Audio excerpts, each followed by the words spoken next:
Hi everyone. Thanks for being here with us in the second day of the Musmat conference. Today we'll start the day with a conference by Sharon, Kanach, and Rodolphe Bourotte. We will begin in a few minutes.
Hi everyone again. Let's begin the activities of this second day of Musmat conference. Today we will have the presence of Sharon Kanach and Rodolphe Bourotte from Iannis, Iannis Xenakis. They will talk about new applications of some Xenakian mathematical principles. And before they make their presentation, let me read their biography. Sharon Kanach, a musician of American origin, has lived in France for over 40 years. She first came to Paris to study with Nadia Boulanger, then very quickly her path crossed that of Iannis Xenakis, with whom she collaborated closely, notably on his writings, beginning with an English translation of Arts and Science, Alois, followed by a new and expanded edition of his seminal book Formalized Music, both for Pendragon Press in the USA. In 2006, Editions Parentheses published Xenakis' latest book, Musique de l'Architecture, written in collaboration with Kanach, published by Pendragon Press under the title Music and Architecture in 2008. Sharon Kanach was series editor of a collection of books for Pendragon Press entirely devoted to Iannis Xenakis. In 2009, she founded the Xenakis Project of the Americas under the prestigious auspice of the Brooks Center for Music Research and Documentation at the Graduate Center of the City University of New York.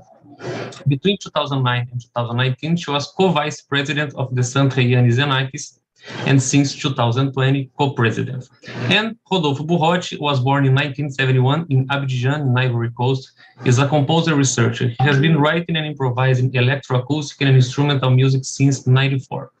He studied composition with Alain Gossin, Jean-Yves Bousser, Jean Balissard, and Paul Mefano, and electroacoustic composition at Les Ateliers UPIC. He is a founding member of the CLSE and member of the Centre Iannis Xenakis. He developed various programs linking graphics and sound, notably UPI Sketch, real-time generated scores, and ProbaPainter, picture-driven probability sequence. So I welcome you to join me, Sharon and Rodolphe. So you can feel free to share your screen and present. I think that Sharon will present first, and soon I will share a video recorded by Rodolphe. Is this okay? Hello, everybody. Thank you very much for the invitation, Hugo. It's been fun organizing this. We apologize sometimes we were late because, we're in the midst of this meta Xenakis, which we jokingly call mega Xenakis sometimes, because there are so many things going on at the same time. But we're very pleased and honored to be part of Mat News. And so let's get started. I'll just give you a very, very brief little bit of background, but Rodolphe will get into the meat of the subject about UP Sketch today and the directions we're heading towards. So, as you all know, Xenakis' compositional models were often found in realms outside of music, mathematics, the sciences, nature, and architecture, in a conscious and learned attempt to discover the universal components of our oral AU art. He said, and I quote, "That's my contribution to the development of music. I use ideas in composing that are completely alien to music," he stated in his conversations with Braga. Xenakis, as a trained engineer, civil engineer, had a natural propensity for mathematics, of course. However, I do believe personally, after writing the book Musique and Architecture with him, that it's his experience as an architect, first under Le Corbusier and later on his own, that had an even greater influence on his approach to music. He said, for example, "One thing I learned from architecture, which is different from the way musicians work, is to consider the overall shape of the composition the way you see a building or a town, instead of starting from a detail, like a theme, and building up the whole thing with rules. You constantly have the whole in mind." Although throughout the years I worked with Xenakis on his writings, he stubbornly insisted on the inclusion of and corrections to his early theoretical writings, mostly based on mathematics, as you know, from formalized music, stochastics, probability theory, but also game theory and the math behind his famous sieves. And we must not forget the philosophy of the art was never very far away, and the poetics of his writings cannot be ignored. Like that stunning first paragraph in the first chapter of Formalized Music. However, I do remember one day when I asked him why he felt the need to publicly render his own math to the general or music public, and he responded, quote, "In the beginning, it was my squid ink, trying to detract my opponents who questioned the validity of my music. It was only much later that I realized that spitting that black ink, in fact, identified me as their target." This was later confirmed by a story that Nouritza Matussian recounts in the postface of the Mouflon edition of her biography of Xenakis, from which I'd like to read you or remind you of the Sharon, sorry to interrupt you, but your microphone is quite noisy. I don't know if there is some kind of wind where you are. No, I'm inside. Maybe it's the paper. Maybe Okay. it's the paper. Maybe it's the paper. So, Okay, I'll keep the sorry paper for on the interrupting other. again.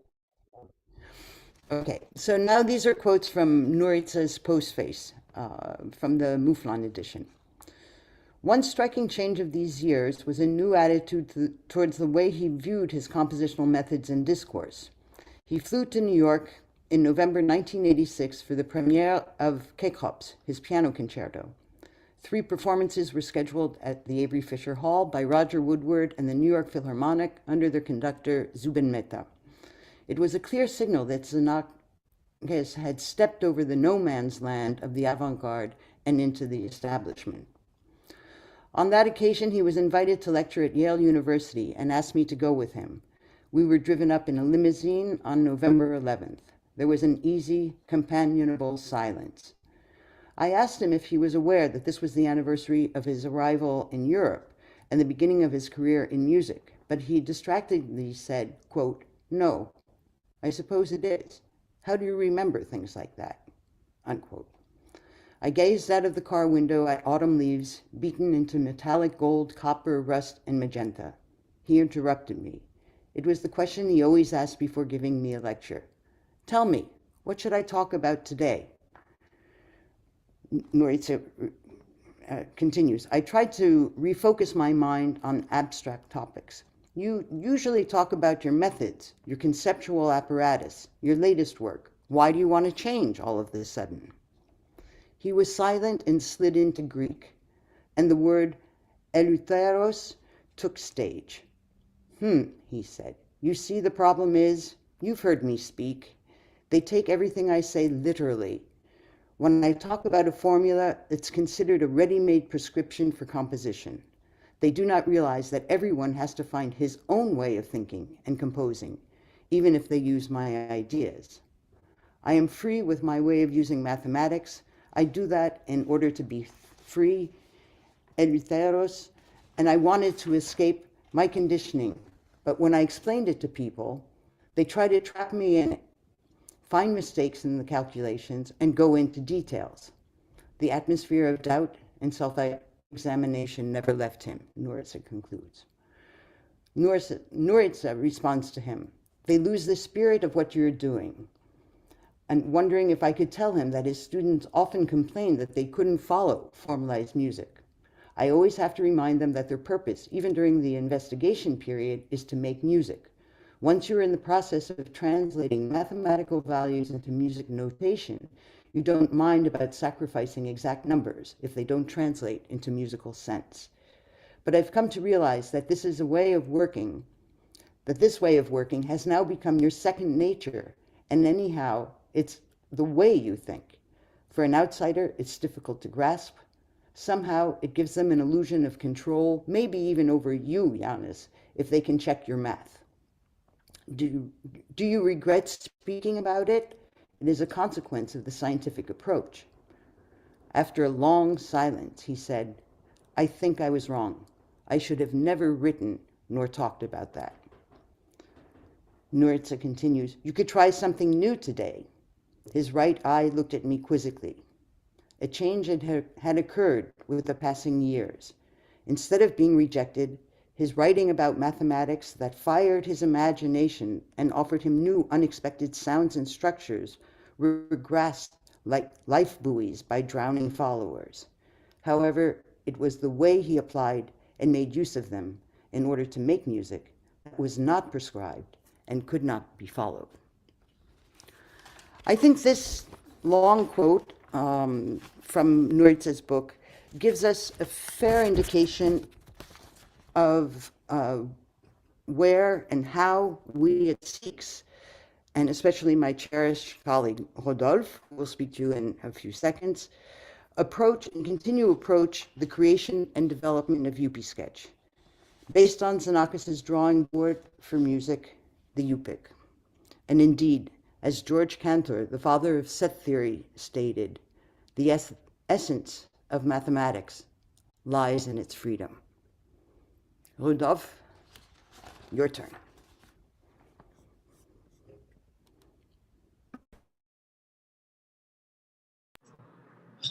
Hi everyone, thanks for your presentation, Sharon. I completely agree with this quotation from George Cantor. As a mathematician, I agree.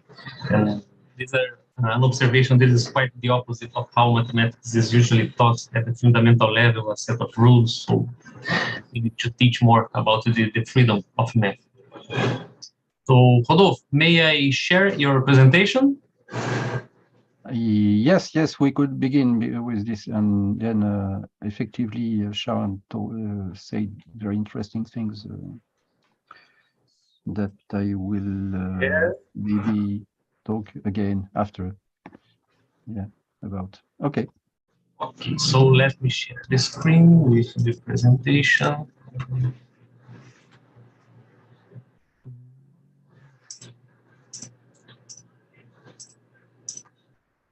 Okay, it's here. Oh, I forgot to share the sound.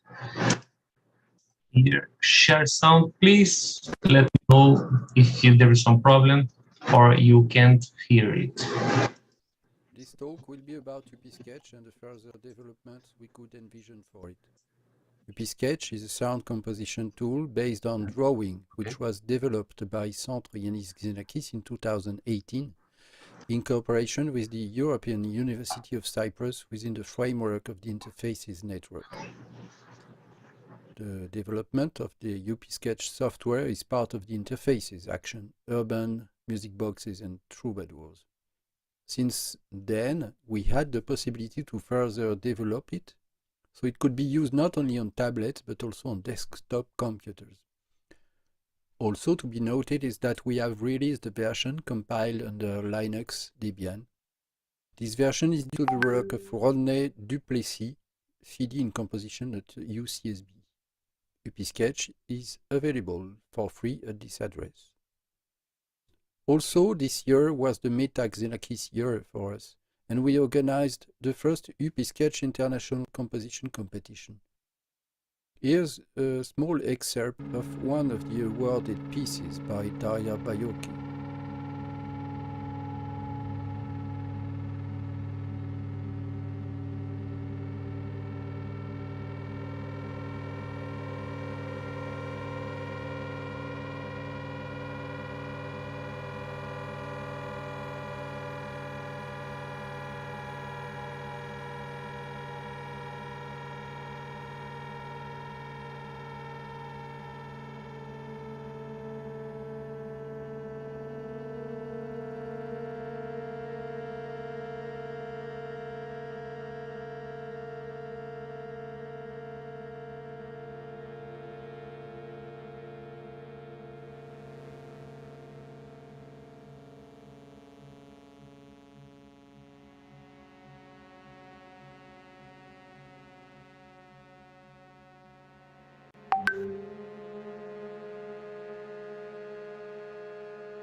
My speech about new possibilities of development for UP-Sketch will have three parts. A. Sound synthesis. B. Some background and extended notation. C. UP-Gendin or UP-Sketch comma unification. I have to say a word about the first method of synthesis that was implemented in UP-Sketch. I wanted to take advantage of a certain richness inherent in already existing sounds, whether they come from acoustic or synthetic instruments. This choice I made also by providing a library of default sounds may have created a kind of aesthetic shock for the former users of UPIC, who at that time were discovering an infinite potential in a sort of tabula rasa feeling. However, most UPIC users finally proved to be very inclined to use the possibility to import sounds. What one could do with UPIC was to load a waveform, which represents a tiny portion of the information that a natural sound can contain. All UPIC users have experienced this limitation, so I wanted to extend this duration to that of a note or even a phrase of several seconds, which would allow access to other aspects of timbre. The picture here shows the principle of the synthesis. We pick up existing periods of the sound and rearrange them by resampling, removing or duplicating some of them when necessary. But there is a drawback. This technique introduces the necessity to analyze the fundamental pitch of the original sound. Here are the steps that would be necessary in the usual non-automatic workflow to recreate the sound at a different pitch from the original when proceeding by recreation in the time domain. For example, the analysis can be made with the program Tony. And by the way, UP-Sketch uses the same pitch analysis library than this software, which is called PYIN. And so you see that we have to use a spreadsheet in which we have 3 columns, one for the timestamp, one for the desired pitch, one for the analyzed pitch. And then we will have to subtract the desired pitch from the analyzed pitch, so we can ask the algorithm to make the proper transposition. But that said, as the first Xenakian postulate was to propose an efficient, fast and easy to use interface that even kids could use, it was necessary to call upon an automatic analysis of this fundamental pitch. Being automatic makes it fallible. Hence, in turn, it can produce sometimes undesirable or interesting artifacts.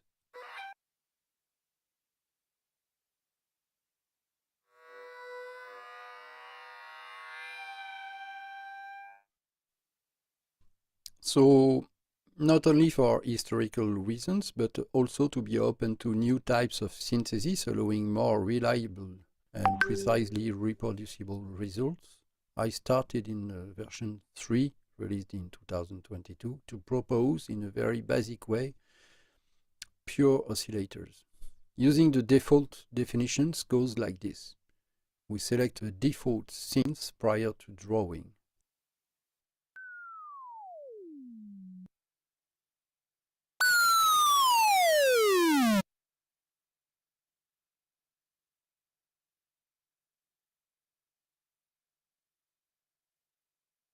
Then we can check by visualization what it has done.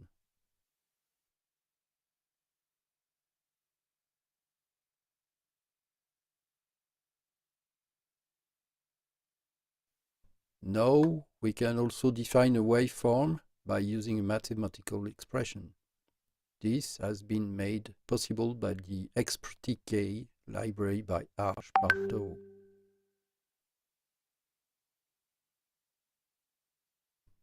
Here we see some examples of the syntax.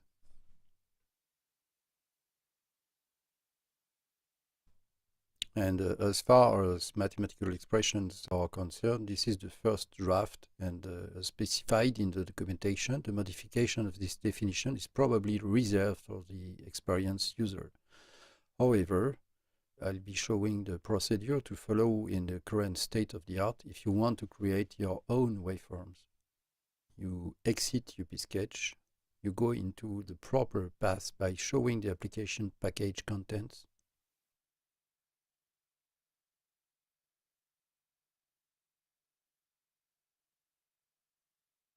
Choose the file exp.txt and edit it in order to have a new definition of the sound. Then you restart UP-Sketch, then you choose exp.txt in the tab Synthesis. The result is shown here. We see that we have this sort of quarter of a circle repeated on each period.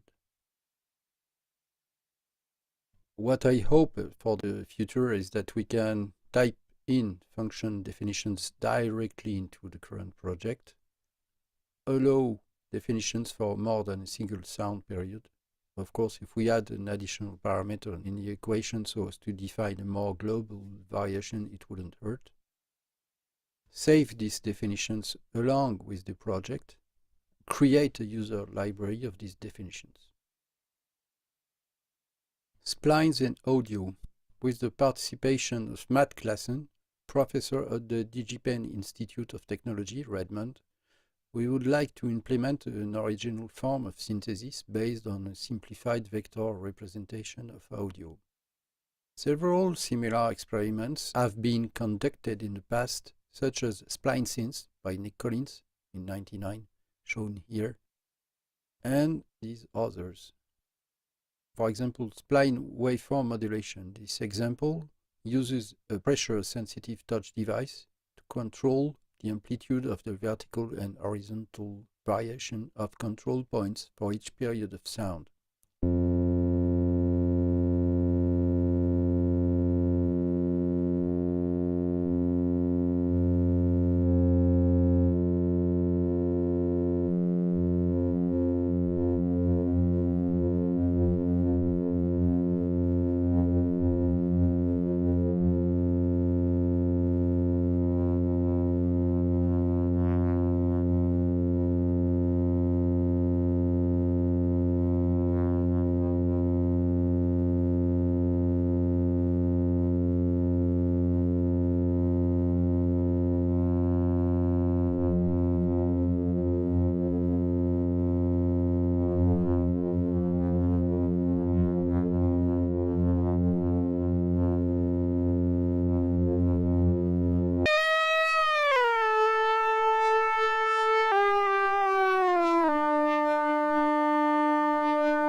Rather than using breakpoint functions like in Gendin, the waveform is created from splines. Here's the Gendin sketch from Xenakis' book Formalized Music, which shows the difference of approach. Concerning the audio spline interpolation, here's a recent video by Matt Klassen explaining his audio spline interpolation. Next, we look at the cycle interpolation model in this example. Here we choose m equals 5 and leave k equals 30, which means that we compute spline models only for every fifth cycle, and the intermediate cycle's B-spline coefficients are computed by linear interpolation. The green shaded cycles are called key cycles with the spline models computed, and the rest are called non-key or intermediate cycles, which are interpolated. Even though the intermediate cycles are clearly not matching closely to the original signal, we can see that they are progressing smoothly between key cycles when we turn off the original signal graph. I can mention several innovative aspects in Matt Klassen's work. He starts from existing sounds and makes vector interpolations from splines. He then introduces the notion of key cycles, the equivalent of keyframes in animation software. And this technique allows a high level of information compression. If you want to mix several sources together, rather than calculating the temporal interpolation between key cycles for each of the voices and then adding these voices together, you only need to interpolate the key cycles between them and then perform a single temporal interpolation. For reviewing, I provide 2 links for these videos online. I will now make a detour by musical notions, but these considerations come to nourish, in my opinion, advisedly, what could become UP Sketch. And this detour will take the way of 2 musical projects that I could realize. I think this will also correctly illustrate my pragmatic side and make the distinction between an approach in which theoretical models serve as a source of inspiration and an approach in which properly engineered systems, themselves inspired by theory, can serve as an aid for composition, can serve to sculpt the sound itself.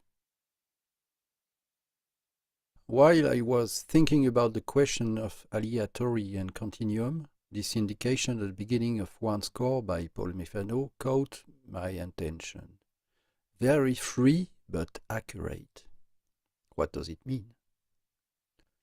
It surely has something to do with the relation between the interpret and the score. Indeed, a great number of composers in the 20th century wished to explore new notations. There were very varied tendencies. sometimes by the extreme complexity of a precise writing, sometimes by proposing to get into a certain psychological state. So that depends on the authors, but globally we could witness a possible augmentation of the quantity of described musical information: pitch, tempo, dynamics, timbre, state of mind, even self-relation to the sound and the environment, etc. Obviously, we are aware that for a large part of what we call music, classical notation and even whatever notation in general doesn't suffice to define what will happen once the score is being played. But because we have shown a growing interest in other characteristics of the sound, this has brought at the same time the need to find a way to manage all this information without being overwhelmed. This draft by Julio Estrada, for example, describes several musical parameters evolving at the same time. One could also think of how we control the parameters of a plugin, software device used to transform the sound in a DAW, when this plugin owns, for example, 40 or 100 of them. This implies that we superimpose several curves, but we can also be tempted to organize things at a different level. This scheme advocates for a global control rather than defining each and every single event. It is interesting to note that whether in the case of a score with only pitches or of an ultra-detailed score, there is additional information that escapes notation. In both cases, the composer expects something very free but accurate, but deals with the human factor of the performance in a different way. Nature itself is very free but accurate. For example, this image could be very different in the details of its geometry, but we could nevertheless feel the same watching it, sensing the overall aspects of it. A way to manage global variations of what we call then populations of sound would be the addition of symbols expressing choices or limits within which the values must be contained. One way to create a kind of natural complexity may be, as many others have done, and as I did with the piece, for example, Interrupted Exceptions, is to give indications of tendencies. After doing that, I wanted to test what a real-time display device would look like that would start from the same paradigms. I called such a system Comma.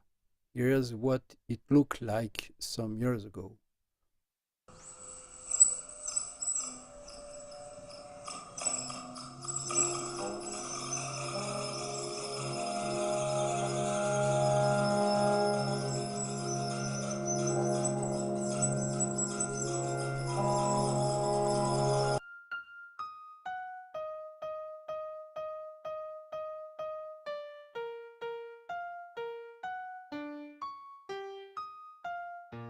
The particularity in both cases, I mean the analogic case of interrupted exceptions and the digital case of comma, is that composition consists in describing in time the evolution of random parameters, such as density, rhythmic regularity, dynamic agitation.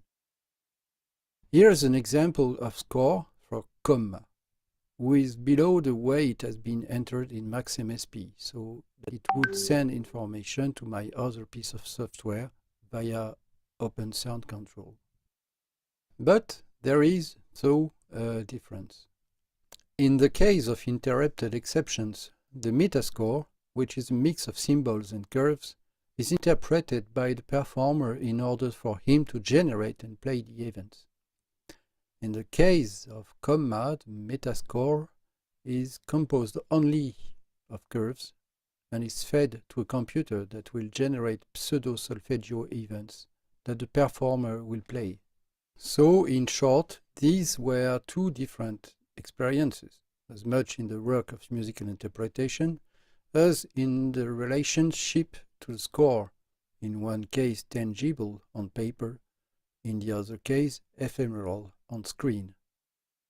But all this involved drawing somewhere in the composition process, and called for a new way of describing musical events by drawing. And as it has been commented several times before, at the time of Xenakis, there was no real association between drawing and probabilities, probabilities being generally presented in the form of columns, i.e. discontinuous changes. All in all, the idea is to provide the composer with a graphical editor of musical data in the form of drawn curves, an editor that can handle phenomena not only completely determined, as is the case with UPSketch and UPIC, but also random, as with Gendin and Comma. I think it is possible that UPSketch becomes an interface to control the comma system, for example. This would be a much simpler interface to use than the one I had created with MaxMSP. It would also allow a homogenization for an access to both the production of real-time music notation and the production of probabilistic sound events from the internal synthesis engine of UPSketch. Anyway, here is a start of an implementation to get a feeling of how it could work in UPSketch.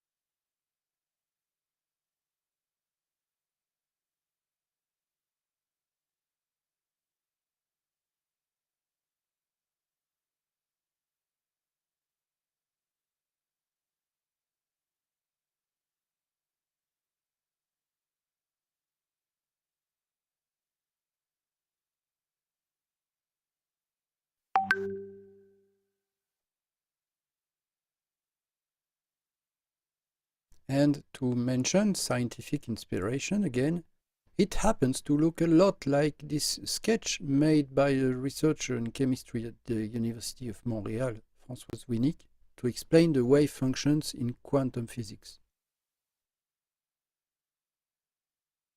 To conclude, my purpose here was to present possible lines of development for UPSketch in which mathematics has an important part.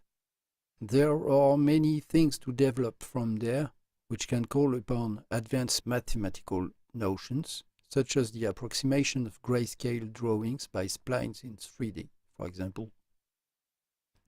Thank you.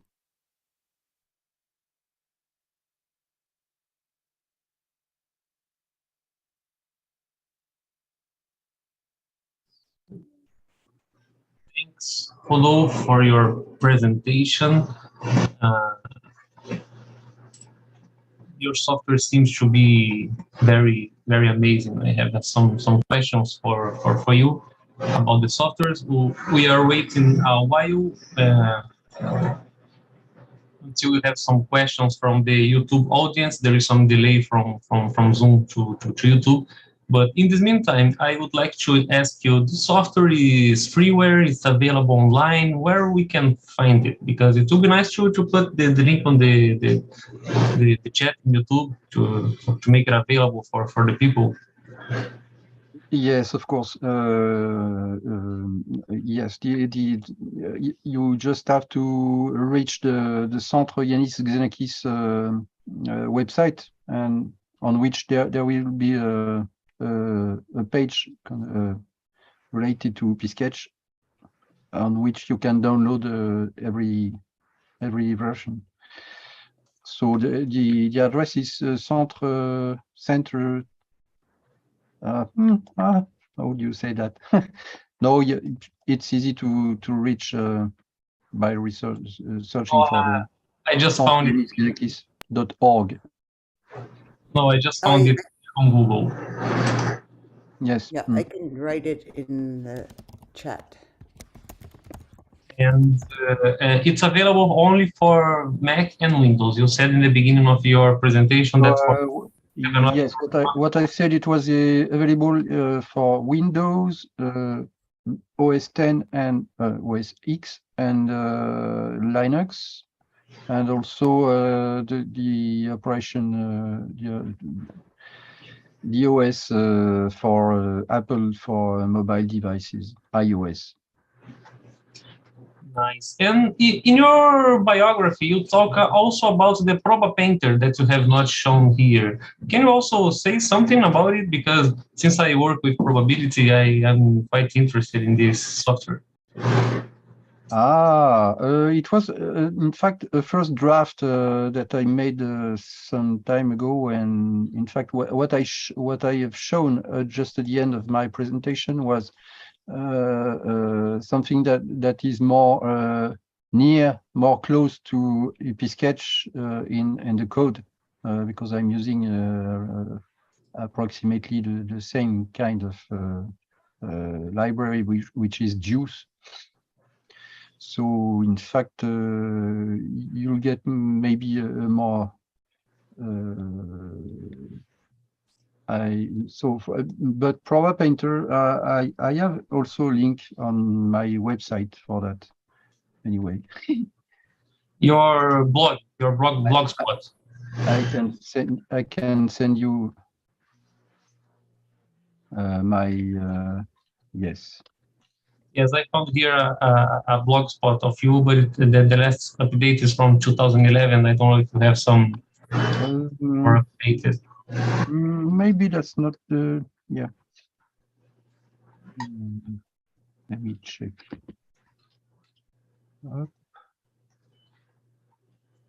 Graphic. I've got a page related to graphic notation on my website, which I just found it here. I will also ask for the Musmat group to post the link on the YouTube presentations. Thanks. Let me ask you a question for both of you about Iannis Xenakis and his book Formalized Music. In the end of 2020, we made a course together in between Musique and the Music School and the Institute of Mathematics of the Federal University of Rio de Janeiro, and we tried to present the book of Xenakis Formalized Music to the students. And the reading of his book is very difficult because the terms are very intricate, and he sometimes does not explain everything in very, very clear terms, at least from the mathematics point of view. And so it was a very, very hard and difficult reading, but I think that we learned a lot from it. There are some plans of you from the center of writing a revised edition of the Iannis Xenakis book with more modern terminology, more modern notation. Or do you think that is feasible or necessary to do this with the Xenakis literature? And feel free to expand to other Xenakis books. I don't know music and architecture, for example. I only know formalized music.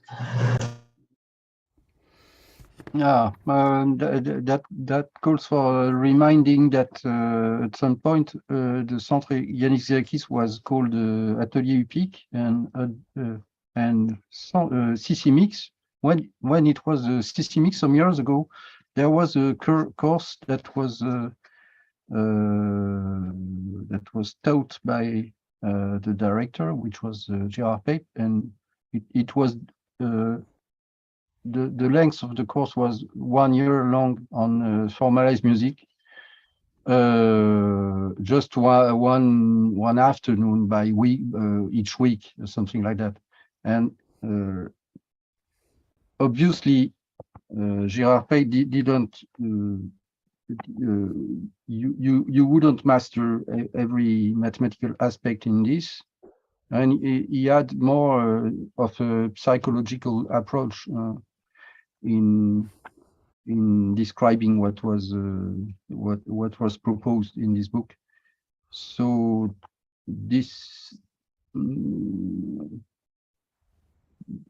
obviously, for me as well, reading this book on the first time, at the same time, it is complicated because you have to have a high level in mathematics, but at the same time, I just felt that it was completely natural, a natural way of describing music. It was just normal, after all, and I wouldn't call that alien, like Sharon cited before. So for the rest of the question, I leave Sharon because maybe she knows better what to explain about that. Well, I think from just from an intellectual honesty point of view, to revise it today without Xenakis would be, for me, a sacrilege in a way. If someone wants to, of course, the math is dated, and that can make it difficult. But for me, not being a mathematician, there is so much more in formalized music that one can learn and be inspired by. Sorry, they're talking to me.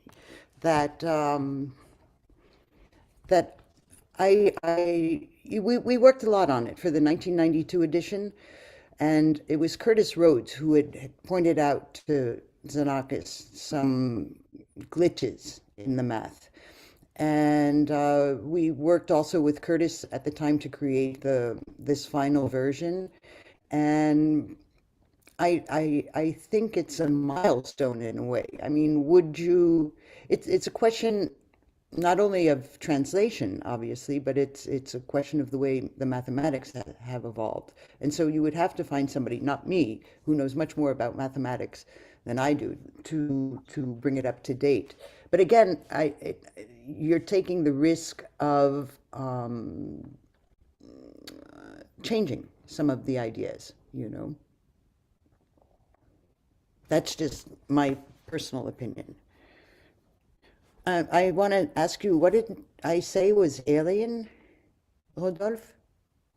Alien, when you cited Nouritza book, saying that Xenakis said that he was searching for alien inspiration, alien from music, something coming from outside music.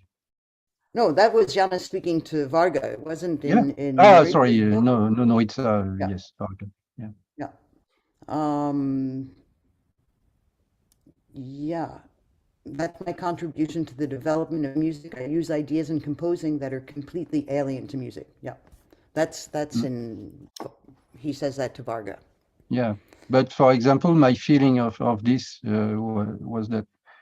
The idea of describing music as he did in some chapters for formalized music was just not alien at all. It was just logical. It was you just plain natural. Yeah, but I think he's talking about formalizing it in a way, aside from mathematics, you know, and Pythagoras, you know, but bringing in the whole concept of spirals and things like that, and how they're in nature, and then how he incorporates this into music. These are new developments, really using, especially nature.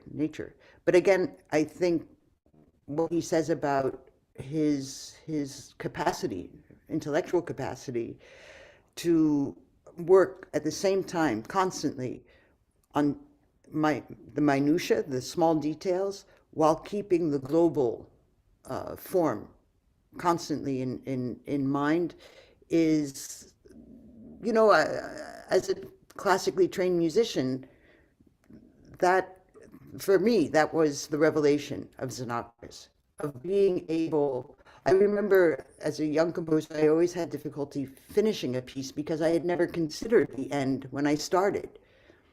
Whereas I think Xenakis, before he started writing the music, knew everything, where it was going to go, how it was going to develop.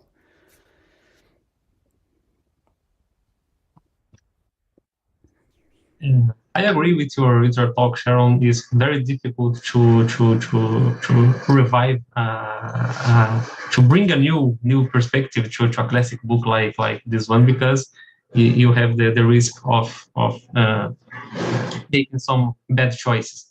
So, but well, thanks for your answer. You were very kind answering me, and I think that we'll thank you again for the presentation, and we'll have a small break up to the next activity that will be at 2 p.m. We'll have a roundtable on game theory and music, a topic also very important to Xenakis. So thank you again, Sharon. Thank you again, Rodolphe, for the presentation and for the links are already posted in YouTube. And hope we can see you in another opportunity. Okay? Okay. Thank you. Thank you. Thank you very much for the invitation also.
I am back here. Good afternoon, everybody. We will start in a few minutes. The Roundtable 2, Game Theory and Music.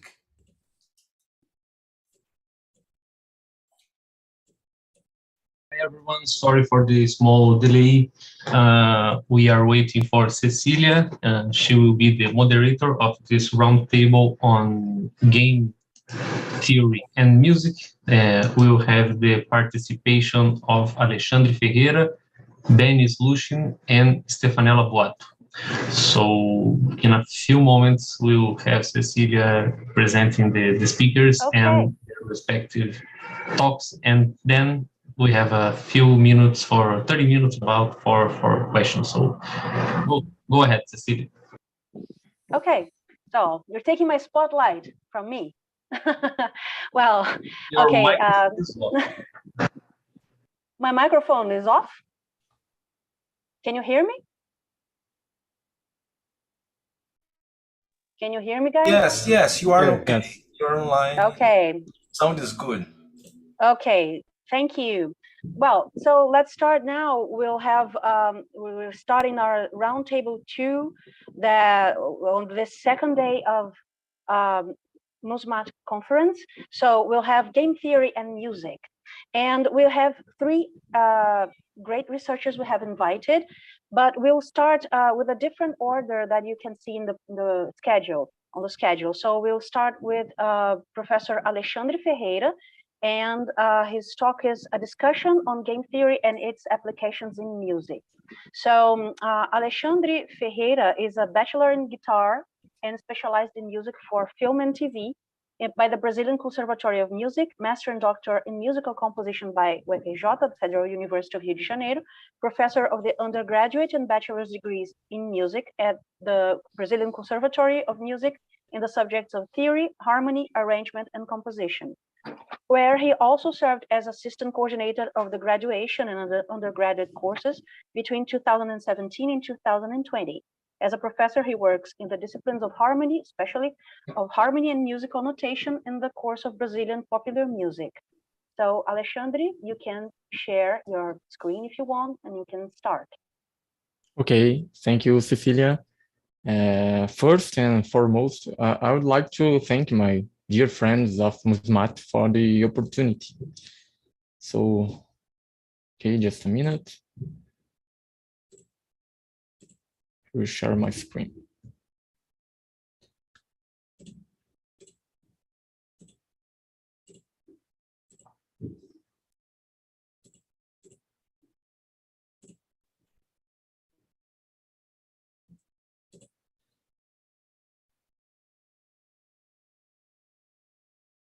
Okay.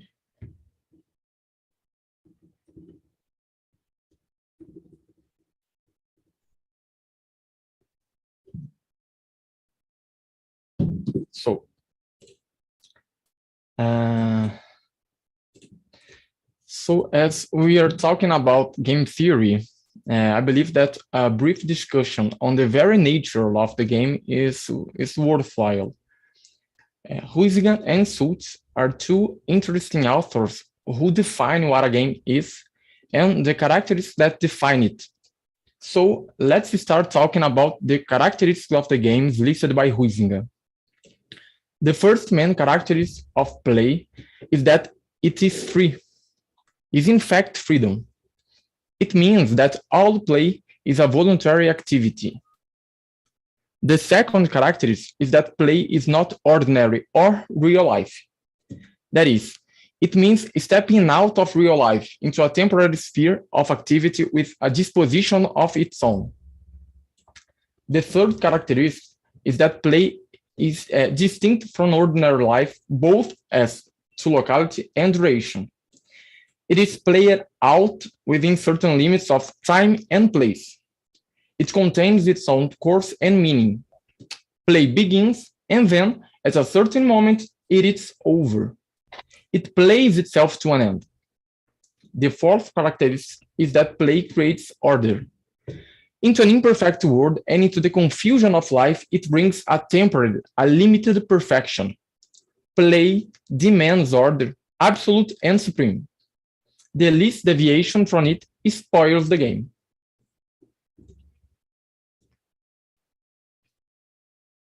To define what a game is, Suits makes some interesting comparison about the difference between playing and working. Suits' conclusion is that to play is to engage in activity directed towards brings about a specific state of affairs using only means permitted by rules, where the rules prohibited more efficient in favor of less efficient means, and where such rules are accepted just because they make possible such activity. Suits then proposes 4 elements that constitute a game: the goal, the means of achieving the goal, the rules, and the illusory attitude. However, Suits makes it clear that all elements are rules related. In a game, we only achieve a goal by playing within the rules. Once outside the rules, we are no longer playing the game. I believe that by listening to the characteristics and elements presented, we can see with some problem? No. I believe that by listening to the characteristics and elements presented, we can see with some clarity that the very nature of musical activity is closely related to the nature of the game. Now I propose some briefing observation on Xenakis' work, Lenaiagon, composed according to Thomas Zelio from 2 sources, game theory and Greek mythology.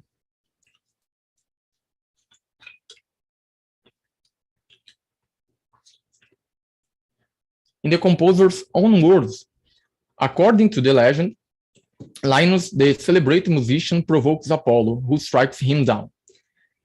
Here the legend is incarnated by a musical game between 2 adversaries, Linus, the trombone, Apollo, the French horn or the tuba.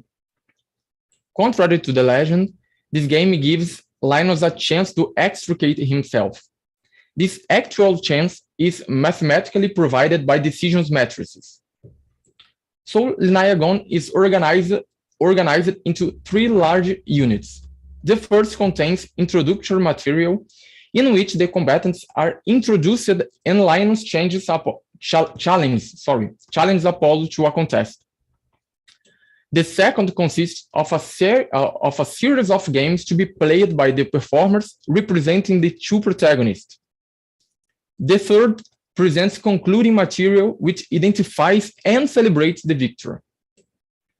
The first and last parts are not indeterminate. They were composed fully by Xenakis and are to be performed without variation. They provide a frame for the contest itself, which constitutes the middle part of the composition, and which is by far the longest of the 3. The evolution of the events through the middle part is determined by the player's own decisions and choices, their strategy in playing the game. Each of these parts is subdivided into several sections, as we can see in the diagram.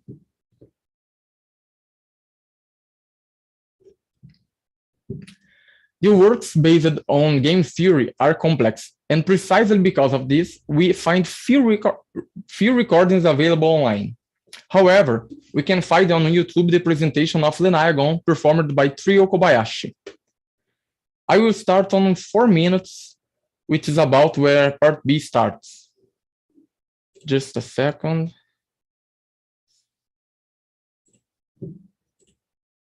Let me see if I'm sharing sound. Yes. Okay. According to the legend, Linus, the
Alexandre, are you there?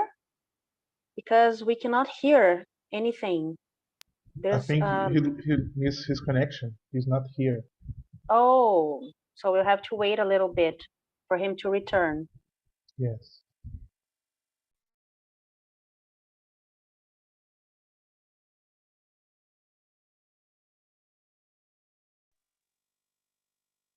Just a moment, guys. Our speaker had a technical difficulty here. He'll be back soon.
Hey guys, it seems that Alexandre had a problem with the light, with the electro energy at his home, so he's having problems to return.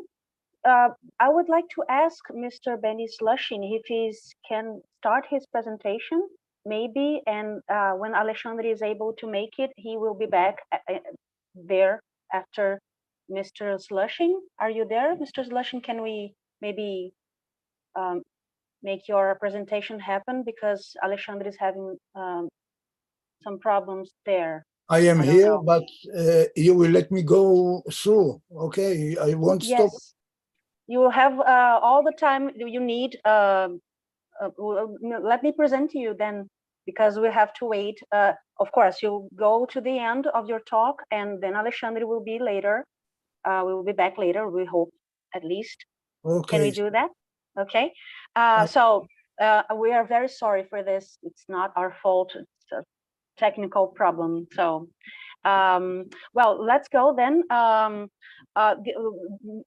Mr. Benny Sluchin from IRCAM, his talk is The Evolution of Xenakis' Use of Game Theory from 1959 to 1972.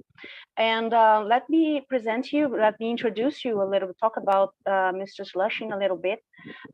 He studied at the Tel Aviv Conservatory and Jerusalem Music Academy, parallel to pursuing a math and philosophy degree at the University of Tel Aviv. He joined the Israel Philharmonic Orchestra and was engaged as a co-soloist for the Jerusalem Radio Symphony Orchestra. He subsequently went to work with Winko Globokar at the Hochschule für Musik in Cologne, where he graduated with honors. A member of the ensemble Intercontemporain since 1976, he has premiered numerous works by Elliot Carter, Pascal Duzapin, Luca Francesconi, Vico Globokar, Gerhard Grisi, Marco Stroppa, James Wood, and several others, and recorded Karen by Iannis Xenakis, the Sequenza 5 by Luciano Berio, and in addition to the 19th and 20th century works for trombone. A doctor of mathematics, Benny Sluchin is involved in acoustic research at IRCAM and teaches computer-assisted music notation at the Conservatoire National Supérieur de Musique, the Conservatoire National Supérieur de Musique de Paris. Passionate about teaching, he edited and published Le Trombone à travers les âges. He edited Brass Urtext, a series of original texts on teaching brass instruments. In 2001, he published Le Trombone à travers les âges, Bûcher-Chastel, with Raymond Lapie. Two of his books have been awarded the Saced Prize for Pedagogic Publications, Contemporary Trombone Excerpts, and Jeux et Chants Simultanés sur les cuivres, Édition musicale européenne. His written publication on brass mutes is a benchmark, and his research on computer-assisted interpretation has been the object of several presentations and scientific publications. As an application to his research, Benny has released a number of recordings of John Cage's music. His recent film, Iannis Xenakis, Le Dépassement de Soi, has been produced by Mode Records in 2015. Thank you, Dr. Sluchin. We are very honored by your presence here, and thank you for your patience with all these technical confusions. You can share your screen with sound, remembering that, and we are here to help you if you need anything. Just a minute. I don't know if you can see my screen is shared already. Okay, not yet. Let me see.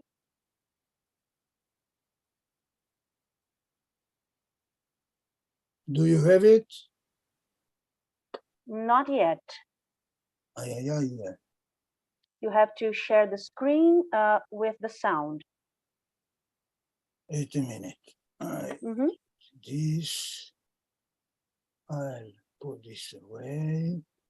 Now I am here. Okay, at least you can see me. I'm just seeing you. I don't see your screen yet. Okay, now you know, yeah, things are simpler than this for me. Yes, it worked when you were testing it.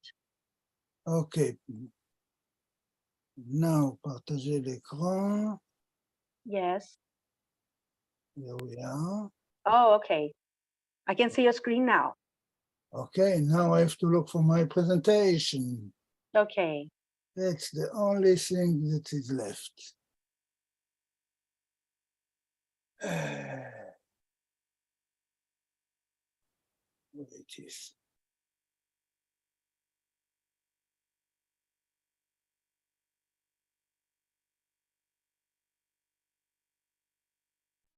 Can't see it.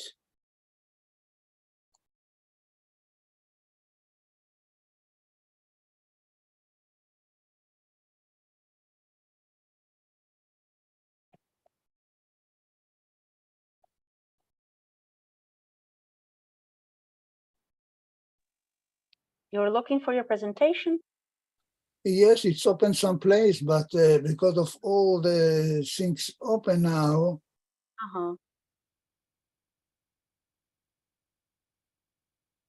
Don't worry, we'll wait. okay, at least I have electricity, huh?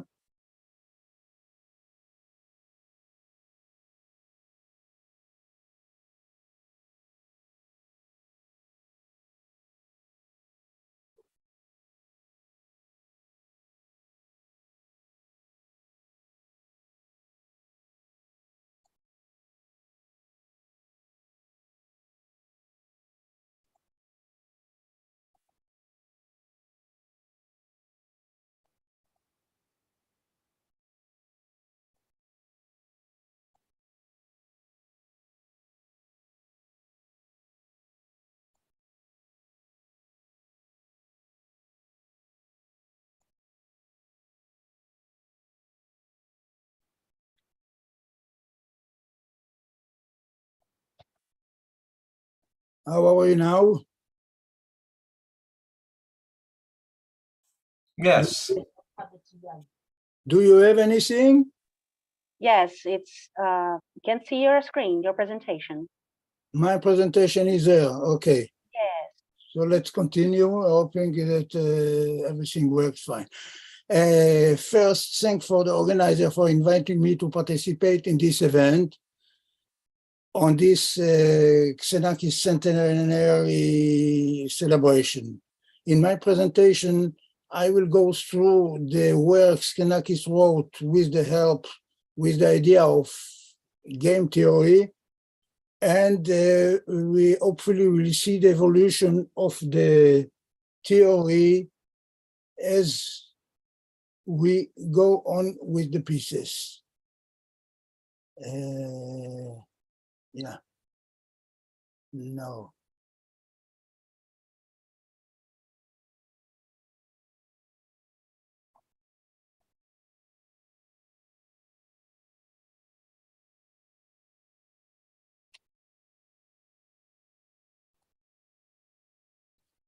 Okay.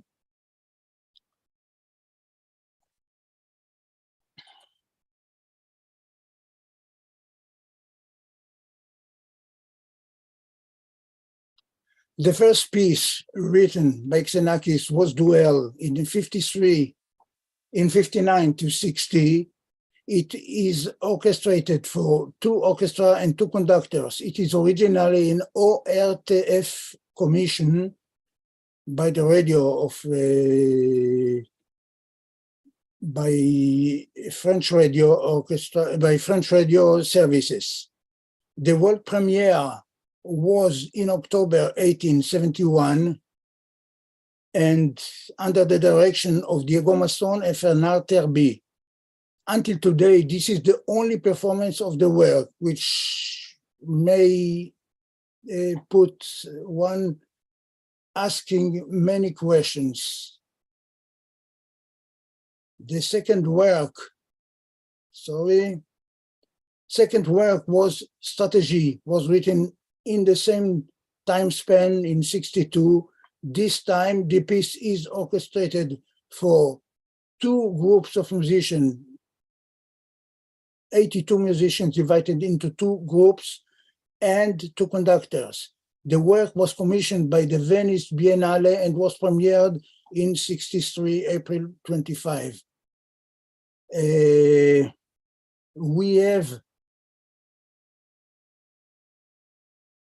There is an a recording of the piece by Ozawa and Vagasuki, and this is still available commercially. I won't put the music.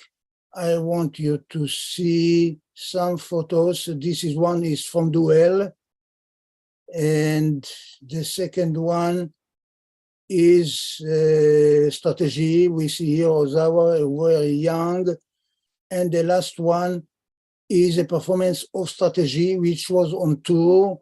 I have some evidence about a performance in the USA, where this is coming from, and I know that the piece was also played in Brazil. The details are someplace, but I think time is too short to go over this. We need to know about the context of the period.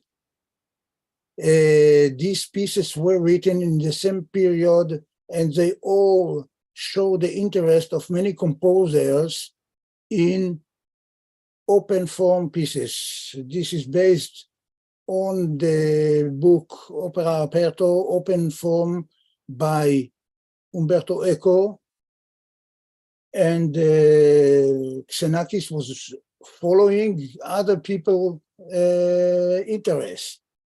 The third work, which we had the chance to hear a little bit about, is a trio for three brass instruments. Xenakis wrote it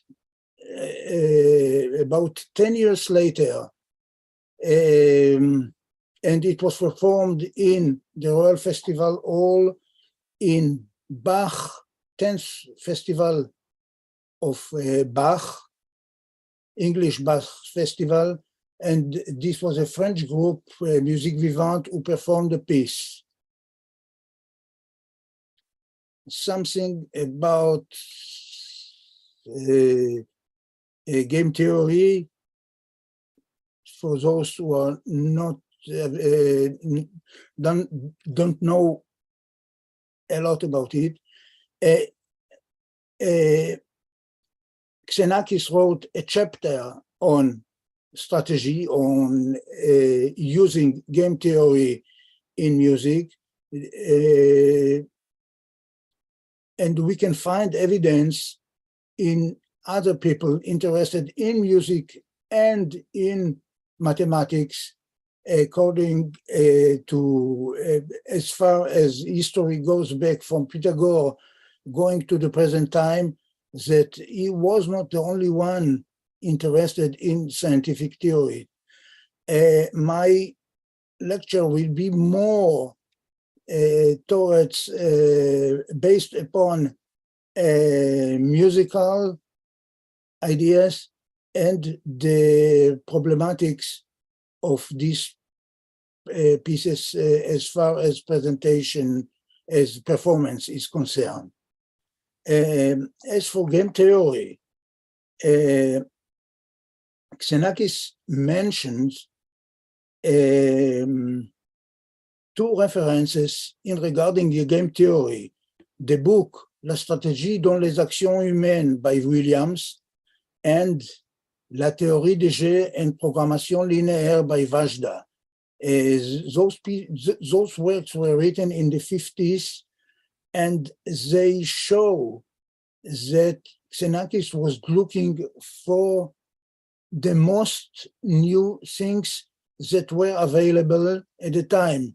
The English version of the first book I mentioned by Williams, The Complete Strategies, was first published in 1954. And at that time, people interested in the subject were just people involved with Cold War, with strategies to involve in case of problematic army problematics, and Xenakis was using the most recent books available and did apply it directly to his composition. As far as game theory, one can represent it as a matrix of games where we see that there are two opponents. The game is of value 0. It means that what one gain, the other one fail. This is the simple game of tossing a coin, where there is a player B rolls head, the player else rolls tail, and the result is that player B wins 1 point. Xenakis uses this, but with the idea is mixing together tactics which are sound events. In his book, Musique formelle, chapter 4 of the English version, Xenakis describes a method for creating the matrix for duel. He makes subjective judgments on combinatorics of sound, texture, or tactics. And you can see here the kind of musical material that he was using for each one of them. This leaves us with a matrix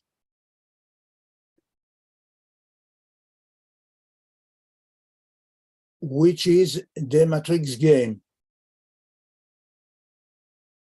In this specific case, if player X play tactic 4, while player Y play tactic 3, the result will be +3, which means 3 points goes to player 3, to player X, and the player Y loses 3 points. As far as playing the game, to get a fair game, Xenakis was really involved with the matrix itself, and he was writing on the margins the values of the probabilities that one should play according to these probabilities to get the optimal result, which is the matrix value. Here, the matrix has a value of -0.07, which means that the game is almost balanced. Only one needs to play a lot of games, a lot of times, so that the result will converge to this. And in practical, there is no way one can approach the number of moves that needs to be played to converge to this value.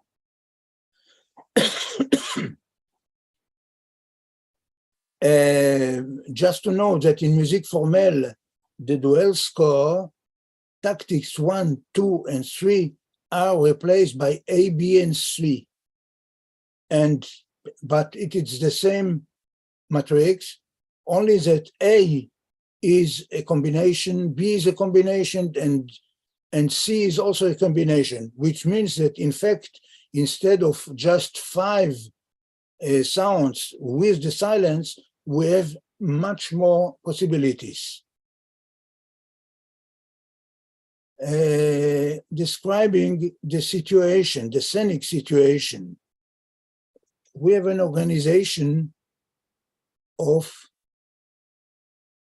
2 conductors, 2 orchestras of 28 musicians, and the composition is the following, with some winds, some percussion, and some strings, which we see in this in this schema.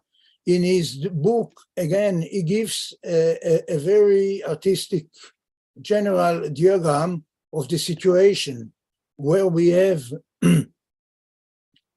the matrix of the game. We have two conductors, we have the scores, we have the orchestras, and we have the public. And Xenakis would have liked that the public would participate in the performance. As far as duel, I think I will pass by this description of the reservoir of the sounds involved. This is up to the conductors to decide which one he is going to take and where the orchestra should start. And the combination, of course, that is wished to be played. Duel was interesting much for my work with Michael Malt, because the piece has no way of listening to it live. So we created, in fact, the sound tactic.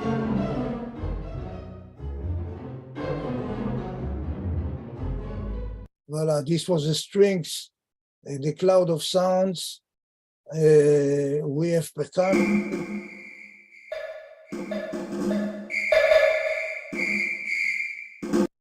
We have some wind. And you can imagine the sound. All these, the silence, sorry. All these, of course, were created by a synthesis. It is fine to note that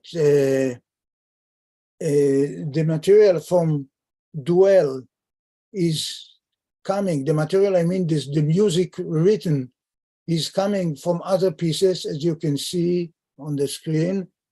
Sirmos and Achorypsis are both pieces that were written in almost in the same period of Duel. And we can see the score where this part is coming from Sirmos and in a reversed order.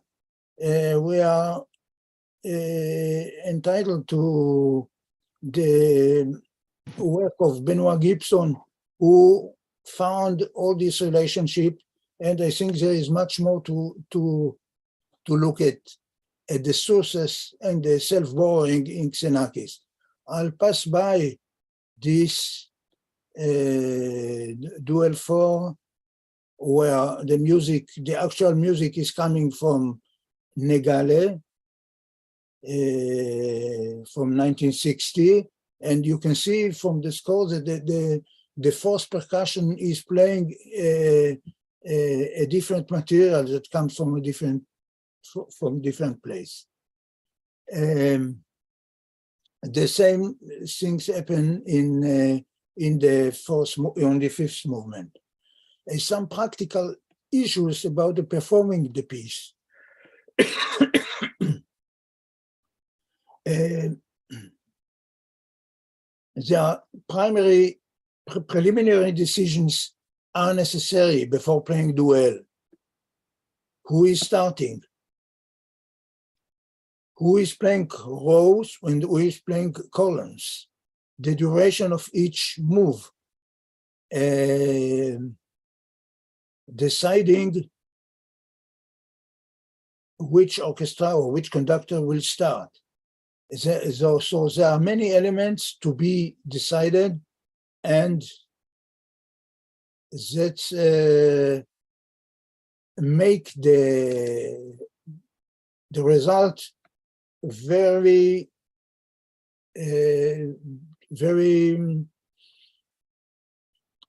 difficult to say what is going to come out. we have a recording of the piece, and this is almost impossible to separate the two sources because they play, in fact, the same material, but the material is mixed with each other. And the stereo is difficult to detect. About how one should play the piece. Xenakis was involved that the play should be fair and by no means be decided upon before playing, meaning that one shouldn't make a score before. It should be really an open piece.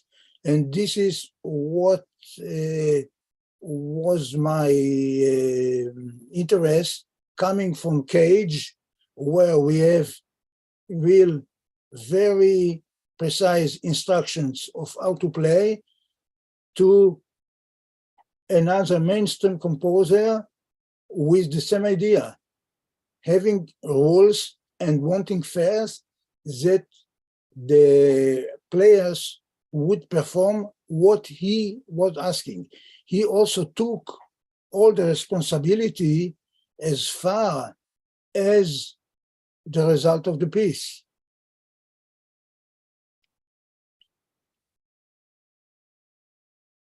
He says that the only valid way is using the matrix and the values, and using, as well as using the marginal probabilities.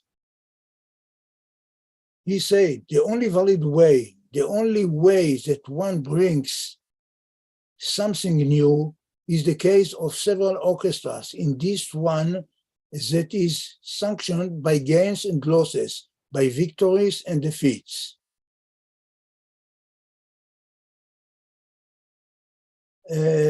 Performing issues are may explain why the piece was hard to get a second performance. Xenakis also says that the winner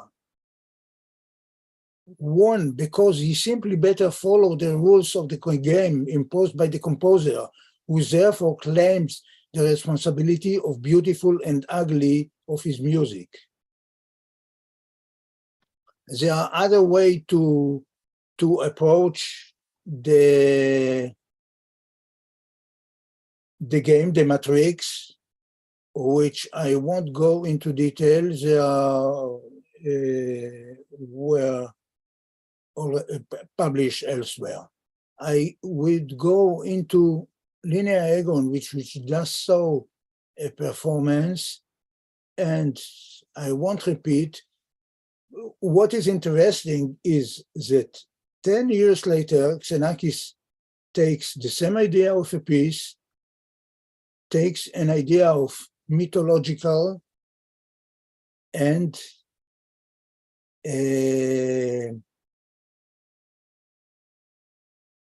built a piece where there are fixed parts. The first, fourth, and fifth part are fixed, and the two game theory parts are nested. It means that the choice of combat will determine the combat that will follow later. Mainly, players will tend to prepare the piece beforehand. The first part of the piece, in fact, is a piece of a program. We have a program, we have indications, except from the text that was written before, we have a program that is written in the score, like the beginning, commencement, like Linus, like the challenging. And this is why we decided at one point to do more theatrical performance, also because Xenakis wanted 2 extra people to be involved, which are a conductor, not to conduct, but to get the movements follow, and an accountman to count the points. And at the end, he was insisting in the fact that one should say who won the game.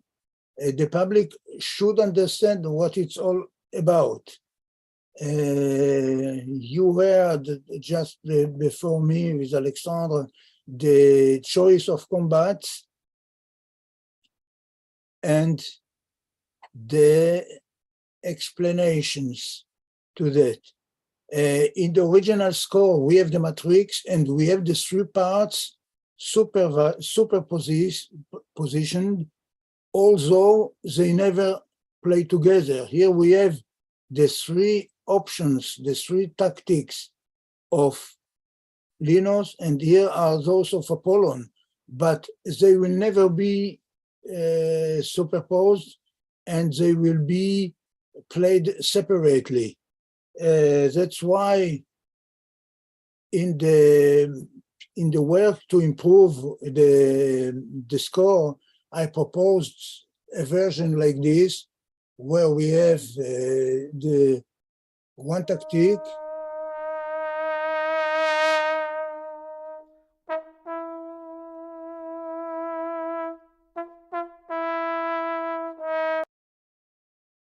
or the second one,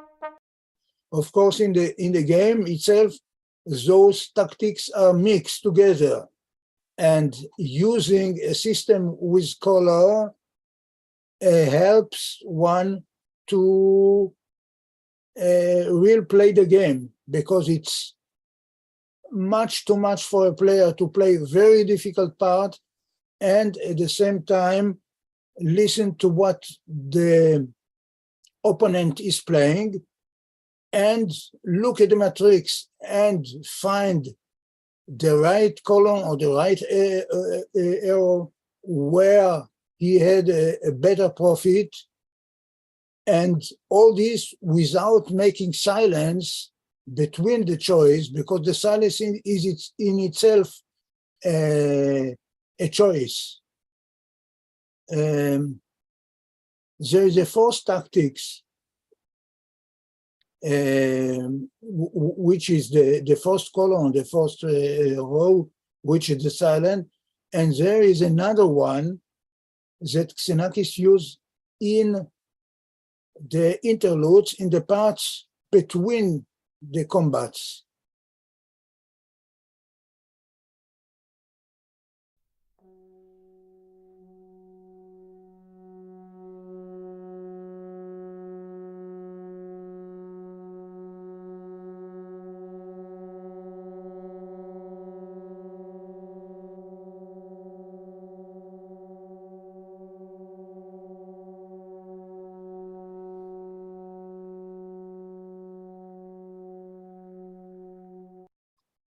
These are beats between 2 notes that are close to the unisono. And my guess is that Xenakis, after writing Eonta in 1965, was aware of the brass instrument as their possibilities. And this particular tactic, I would say, or sound effect is used in Eonta as well. Also the fact that he used 3 different instruments, 2 of them are conical, the trombone is cylindrical, and they face 2 different directions, which is also an idea that he loved a lot, which is the spatialization of the instruments.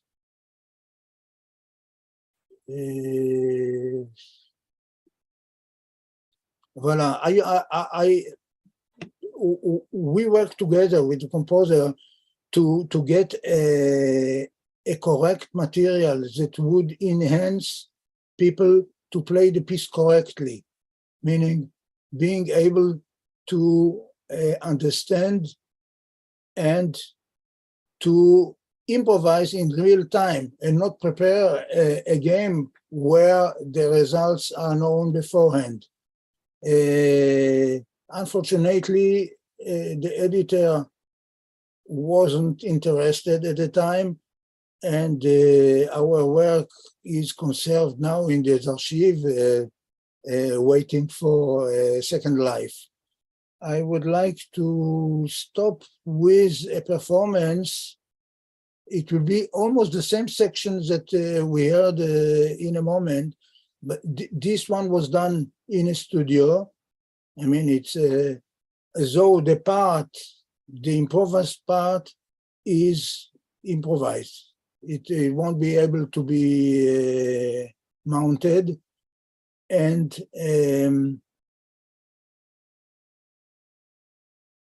it is in fact different than the one presented on the DVD issued by Mode Records. You can see the interface we were using then.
Oh, thank you. Are you close to your presentation, Professor?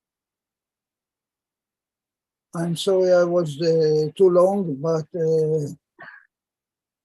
no, that was fine. That's okay, because well, our first speaker couldn't make it. He was not going to return. It seems that he's not going to return, so there's no problem. That was great. That was a great presentation, and we thank you very much. And we'll like to call our next speaker so that the possible questions and debate can be done at the end of our last speaker, that is Professor Stefanella Boatto. Hello, Stefanella. I'm going to just introduce you. Well, Stefanella is going to talk about game theory in music, a journey exploring new creative pathways. And let me introduce you, Mrs. Stefanella. She is, Professor Stefanella Boatto has completed her studies in physics and mathematics at Università di Bologna, Italy, and University of Chicago, USA. She was also a temporary researcher and postdoc fellow at the École Polytechnique France and associate member of the Astronomie et Systèmes Dynamiques group between 1998 and 2003, postdoctoral fellow at the Fields Institute, McMaster University, Canada, and at IMPA, Brazil. Stefanella Boatto was visiting professor, researcher at the Rouen Institute, Institut Henri Poincaré. Well, there are many other institutes, but I'm going to hurry a little bit. So she works in interdisciplinary research areas, gravitation and vortex dynamics over manifolds, complex networks, and mathematical modeling applied to epidemics, and more recently, mathematics in the process of musical composition. If on the one hand, her mathematical specificity is more focused on dynamical systems, differential geometry, complex networks with a touch of partial differential equations, topology and data analysis. On the other hand, she defines herself as an interdisciplinary scientist in favor of our conception of scientific polyglottism and the use of science for the benefit of society. Thank you, Stefanella, for accepting our invitation. You can share your screen and start your presentation. Thank you very much, Cecilia, and thank you, the Musmat group, for this invitation. I'm always learning every time I participate in one of these events. Now I have to be sure that I share with sound. Okay, that's it. 1 second. There is something they want if I share with sound.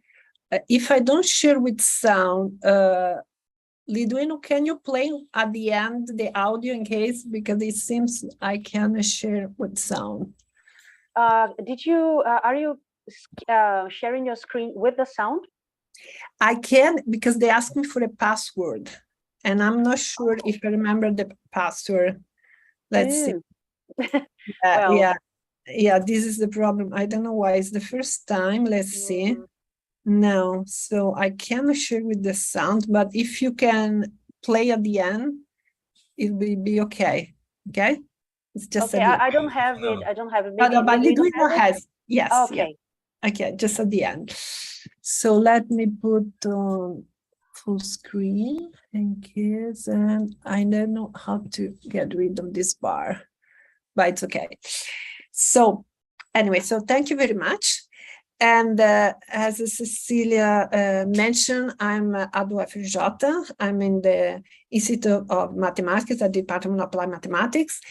And recently, very recently, we found a laboratory inspired by the Musmat group. We thought that it should be an equivalent to the in the Institute of Mathematics. So we have a new lab, the ModMuse, that will be the modelization, mathematic modelization of music.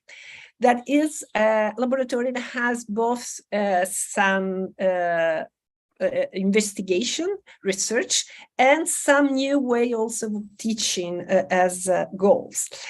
So anyway, so I will be very fast because I had some great introduction from the previous speakers. So I will be very, so I will not have to speak about Xenakis because there were made two talks before me, but I will so mention about a little bit of history and some other ways, other games.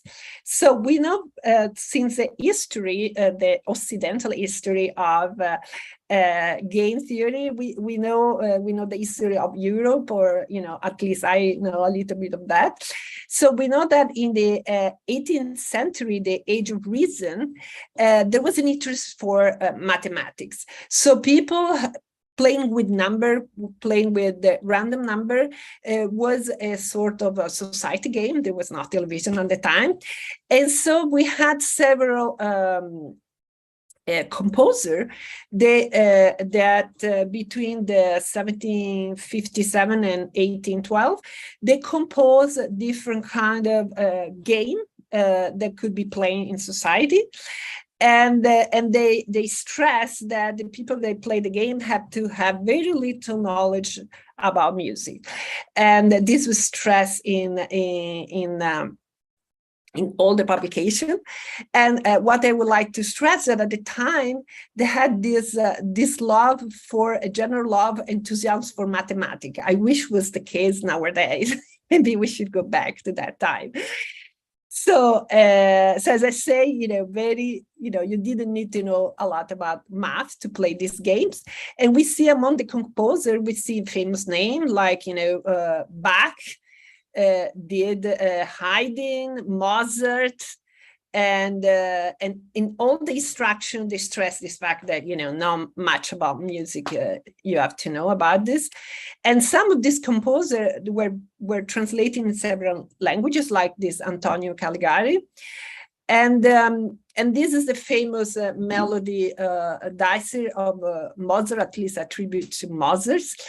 And so it goes with the roll of dice, 2 dice, and you had for each compass you have a set of compass that you can choose rolling your dice. So let's say we choose the number 6, so we'll be choosing this compass, and then we go to another sheet where you choose the second compass, and so on. You roll another time the dice, and so you go composing your music. And as in the previous game of Xenakis, Mozart fixed some the measure in the middle, and then so this was the number 8 in this case, and then rolling the dice 6 times, and with 15 sheets you could compose different kind of multiple from the same 12 sheets. You can compose a lot of walls or whatever the intention was of the composer. So the dice also, people play also with different kind of dice, this game, society game, play also with a different kind of geometry of the dice. And this was playing with aleatory number, so they were not these 2 gamers, they were one game playing with this given background of music sheet. So then we saw at the beginning that in the beginning of formalizing conflicts of interest. And so this was behind this non-cooperative game. So where we have 2 or more agents that have a conflict of interest, and this is formalized mathematically through this theory that takes the name of game theory. As I mentioned, game theory in itself has a more larger spectrum, okay? But nowadays is identified with this theory. So the agents are the player, as we saw in the previous talk, and the game goes through some metrics that establish the loss or gain for each player. So, but the beginning, the history of this until gets nowadays, the people, there are several mathematicians, they contribute to the evolution of this game theory. We have Bernoulli, Waldegrave, Cournot, Zermelo, Emile Borel, and some of them, I will not go to this because we don't have the time, but they start analyze at the beginning the classical dual game, the chess playing. And at the beginning, it was interesting because the history of the evolution of this field is a little bit tormented by some error of translation, because, for example, Zermelo was published in German, and some of the when translated into English, there was some problem in this translation, and the same happened with Emile Borel. With Emile Borel, actually, one of the translation from French to English kind of changed a little bit the result. So people, and this occurred in 1953, so the result was around the 20s, but this English translation occurred much later. And there was some error in this translation, so they attribute to Borel a result that he didn't have. So nowadays, even we have a paper recent in archive of this year about the mistranslation mistake about Micmacs. But actually, I want to stress that maybe Emile Borel did a little bit of mathematical mistake, but from the model point of view, had a great vision, because he saw that he thought that war and economics. 1 second, I'm trying to have this Zoom things. Okay. He thought that war and economics could be studied in a similar way. So I think that even if from the pure math point of view, he might have made a mistake, this was a great modeling vision. So anyway, and then the game theory that, Xenakis was so anxious to use, he got much, attention with von Neumann and Oscar Morgenstern. So this was only after, a little bit later, von Neumann in the 40s, okay? 1450s. So it was much later, and in fact, this is why the translation in 1953 of Emile Borel work. So we already heard about the beautiful, thank you very much to Professor Sluchin, to the very enlightening presentation. I will like to read more about your work about that. So, but then I go to another kind of games, because we heard about this. And at the end, I will go back to some game that we play in our course 2 years ago already. So in the 60s, actually exactly is 1962, we see that in France, Xenakis was living part of his life in France, and he was with Le Corbusier. And actually Le Corbusier was a great friend of Le Lyonnais, François Le Lyonnais. And François Le Lyonnais, an engineer, but also a writer, was together with Raymond Queneau in the 60s, founded Les Oulipo, Ouvrages de Littérature Potentielle. And so this was, they start with some, applying some contraint, some rules. And this using contraint was a way to actually explore a new creative path, to expand our composition horizon. And it's true, I experiment myself, so I'll tell you a little bit in a while.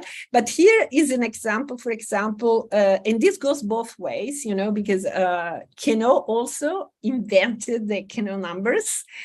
And as a Queneau number, they are the number 6 is the Queneau number, and is associated to the 16. There are a kind of poetry. They use in the composition this idea of Queneau. So what is was a Queneau number? It's a number that when you order 1, 2, 3, 4, 5, 6, for example, 6 number, then you let them permute using this nail permutation. So you have the 6. Let me see if I can just enlarge a little bit. No, I can't.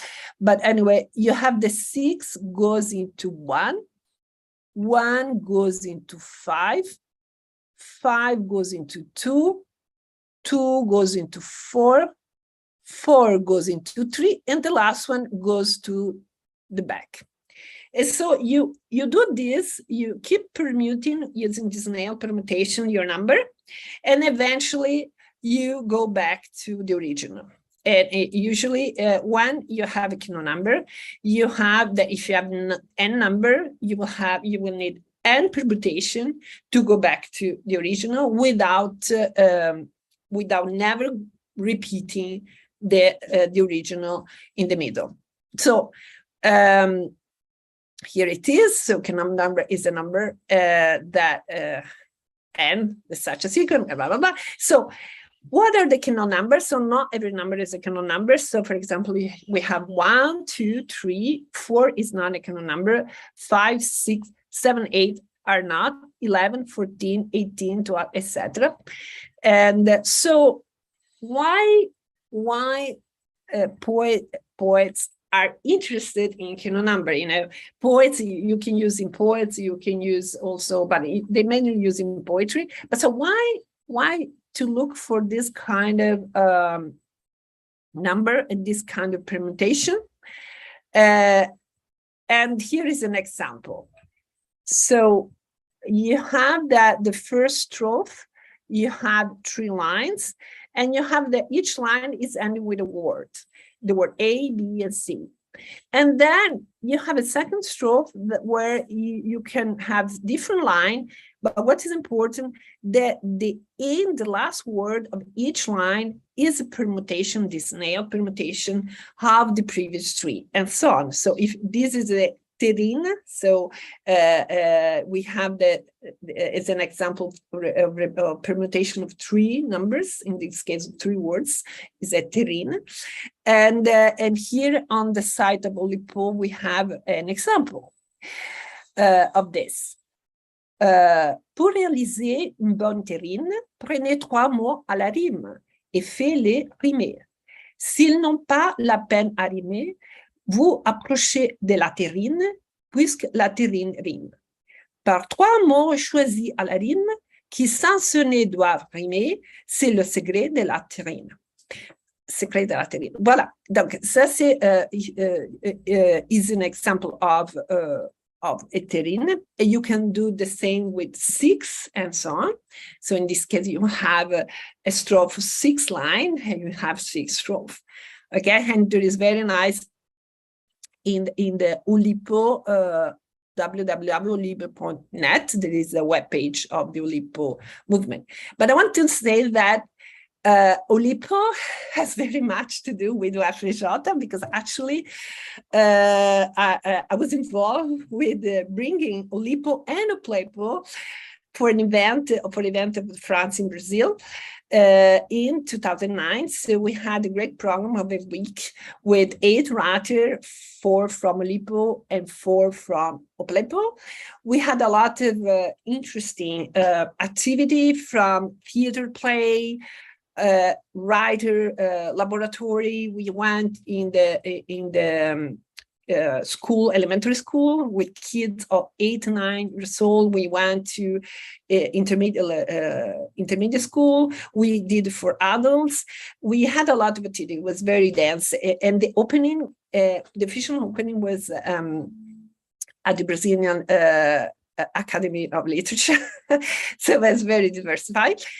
And so what is the Oulipo? So the Oulipo movement start with some rule from us. We saw the Kanach numbers, and but then the Oulipo, there is a causing, and actually why the Oulipo was born, also because let's remember that in 1973, Italo Calvino joined the Oulipo movement and brings new constraint, new rules. So he brings the constraint about linked to philosophy, using philosophy as a compositional rule. And when Oulipo was born in the 80s, about the 80s, from Raffaele Aragona and Paolo Albani, that we host here in Rio as well, they went in all directions.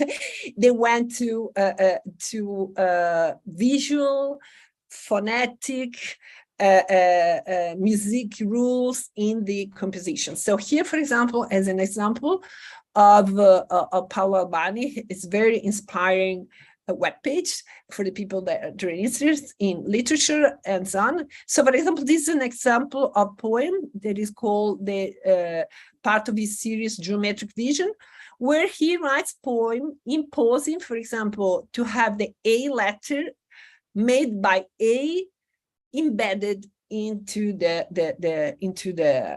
poem. And this is another rule that he gave himself, Rosé, of the series Rosé Osé, where he pick up a test, Tramonti, And Keno did, like eliminating a letter. In this case, it was eliminating the letter R. He obtained another poem. So, incredibili mari guardano pietosi l'inerzia di ispirati raggi. And when you take away the R, becomes incredibili mai guardano pietosi l'inerzia di spiati aggi. Then we have another example of another kind of rules that is given by Elena Domina. So Elena Domina is now the president of Oplepo, and she is also a pianist and a computer scientist, so has a lot to do with, I think Liduino should invite her to come to Rio. So Elena, she worked with syllabs, and how you break differently syllabs, you are moving from something in Italian to something in English, and they call homographic translation. So this is an example. Lo vedi, paga in amore, tremo rapita, ma fine porterò fatale. This is in Italian. And when you break differently the syllable, it becomes here, love deep, again a more tremor, a pit, a fine porter of a tale. Okay, and here there is a more complex one. And so you have a lot of this into, I don't know if you can see. 1 second, I just share at the end, but there are the Biblioteca Oplepiana, Dizionario di Letteratura Potenziale, and so on. I will show you at the end. But then, as many, as I said, this start with the literature, but then eventually in 2011 was formally created the OMUPO. What is the OMUPO? Is the Ouvroir de Musique Potentielle. So everything that is potential music.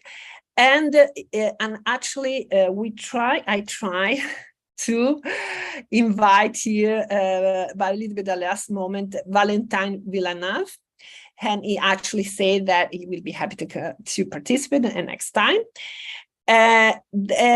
So actually what they explain is that right away, since the start of Oulipo, they start having in Paris some games in music, but there were many movements that only formalized and got together in 2011 as a unique entity. But actually, this was something that was already going on before.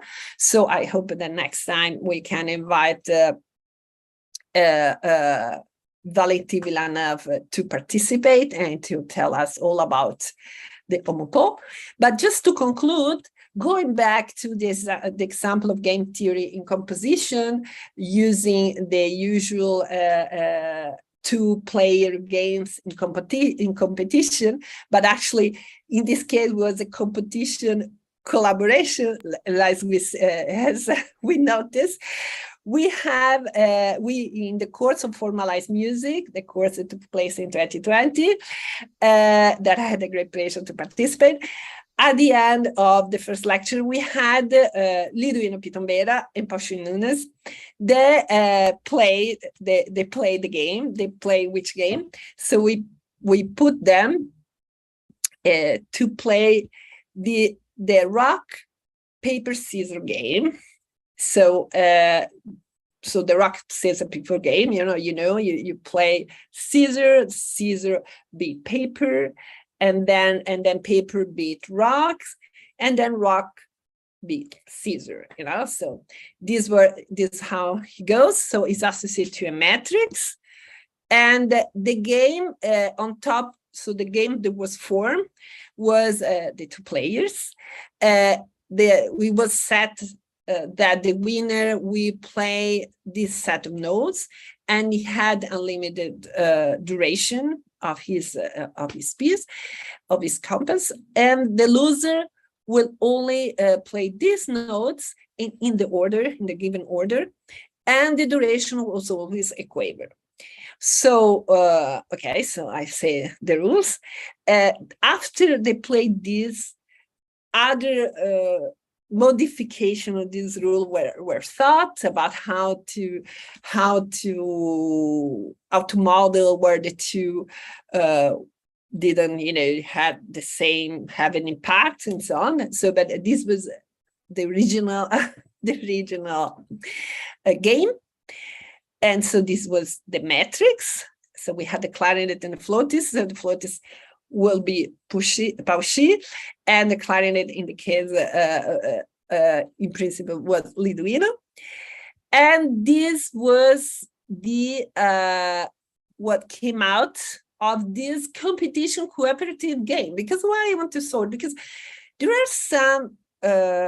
are some game, but then one can take the game and take part of the game and not how to say, taken as a rigid rule, but could take, like in this case, there was some freedom, because it was both interests of the two players that the piece composed had some harmony. It was beneficial for the two of them. So in this sense, we can think about there was a competition because of the duration, one player could play longer than the other, but eventually there was a mutual understanding that the choice of the notes should be beneficial for both. And so why not to have a not completely antagonistic game? So I wish now I stopped sharing. I wish that Liduino could play for us the result of this nice. Thank you, Stefanella. I'm going to play the piece directly from the Finale software, because I think it has a better sound. Let me see it here.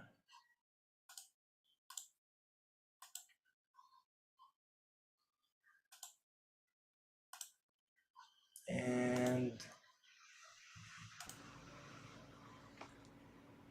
okay, as you can see, there is a great amount of 8 notes here.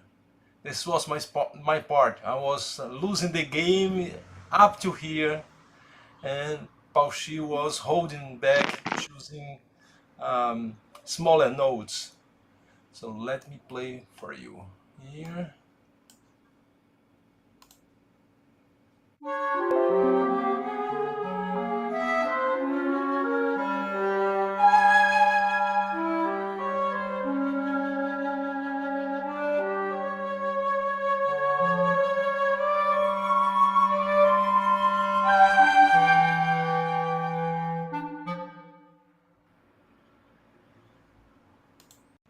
Thank you very much, Liduino. So I think it was a great piece.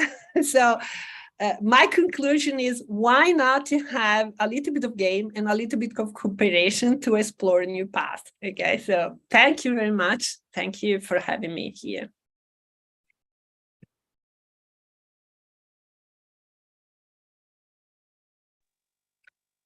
Okay, thank you, Stefanella. That great presentation. Thank you very much for coming.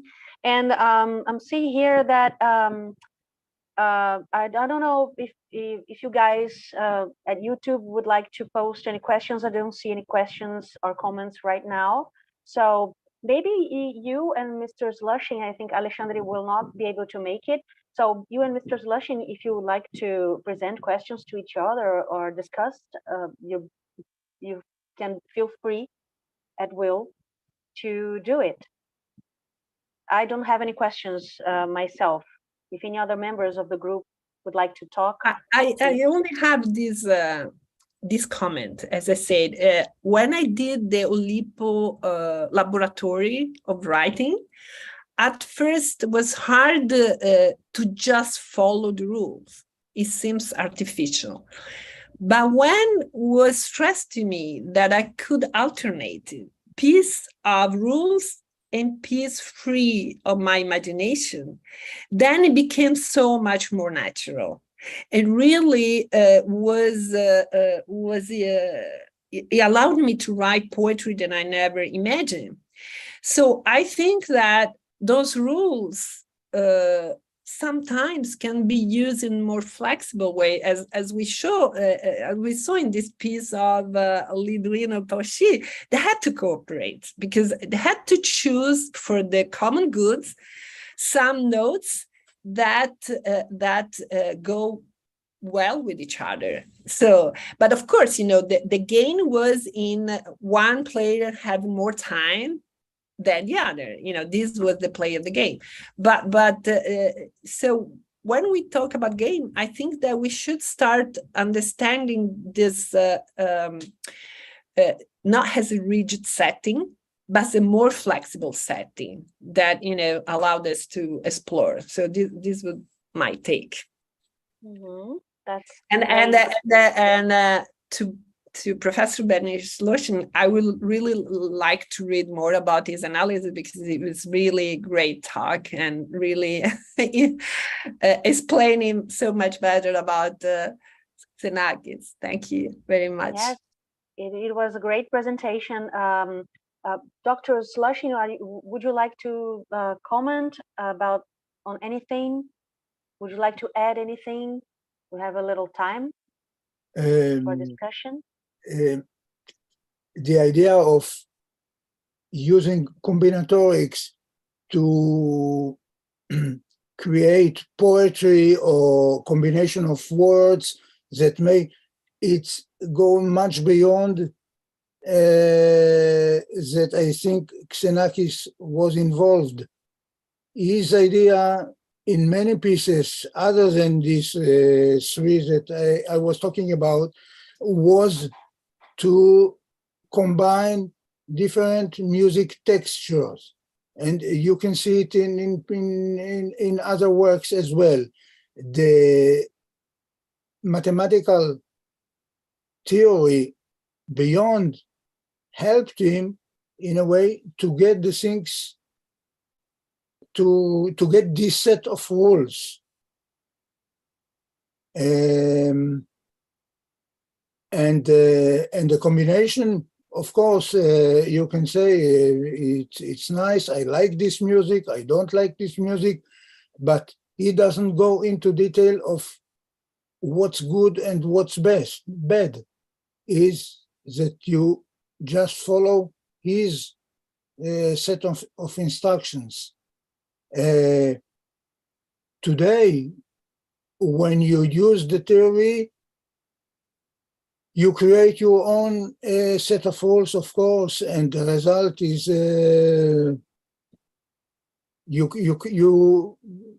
it's not possible to talk about the same kind of pieces. I mean, if you compare the game, the little composition you played at the end with any piece of Xenakis, would be just talking about the musical result would be uncomparable for me. Yes, yeah, was the goal, was to show other paths. Yeah, sure. And of course, I regret we didn't have the chance to hear Alexandre with all the end, especially because he was talking about Linnea Aegon, which is a piece that I worked so much upon and performed so many times. Hopefully, the lecture may be completed later. That's great.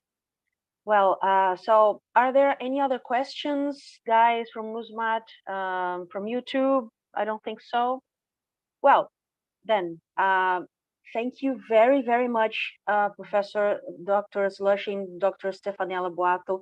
Thank you very much for accepting our invitation and giving excellent lectures, basically excellent, amazing talks, and in different aspects of game theory and music and Xenakis. So we would like to close now the roundtable. Thank you again, and invite you all to join us later at 4 p.m. We'll have a lecture by Alessandra Capanna that she will talk about the architect side of Xenakis. That will be very nice. So thank you very much, and let's see more. We hope that you come back for other opportunities, and we thank you again. We are very honored and glad that you could make it, and thank Alexandre too, that he couldn't make till the end. He was giving us also a great lecture, but he couldn't finish it for technical issues. And we thank your patience too. You guys, the speakers and the audience. Thank you very much. Thank you. Thank you. Bye-bye.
Good afternoon, everybody. Welcome to the lecture of the 7th Musmat conference.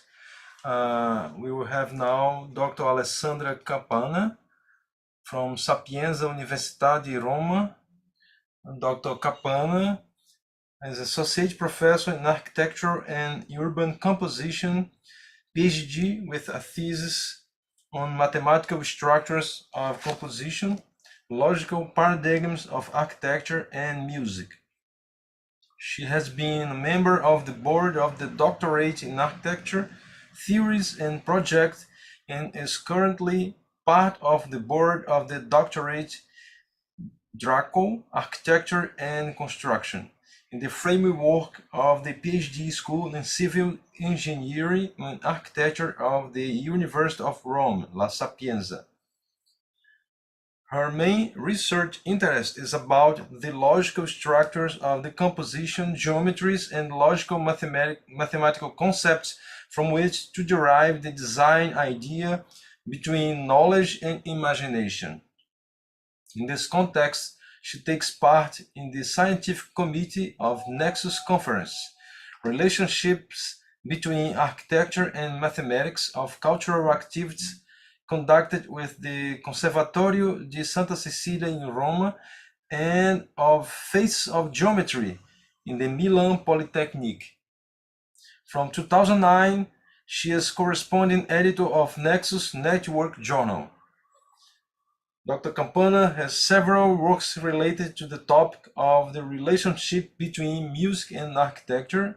For instance, Iannis Xenakis, Architect of Light and Sound, in the Nexus Journal in 2001, Music and Architecture, Across Between Inspiration and Method, also in Nexus Journal in 2009, and Iannis Xenakis, Combinazioni Compositive Senza Limiti, Ricerca e Progetto, number 7 in 1996. Welcome to our conference, Dr. Capanna. It's a great honor for us.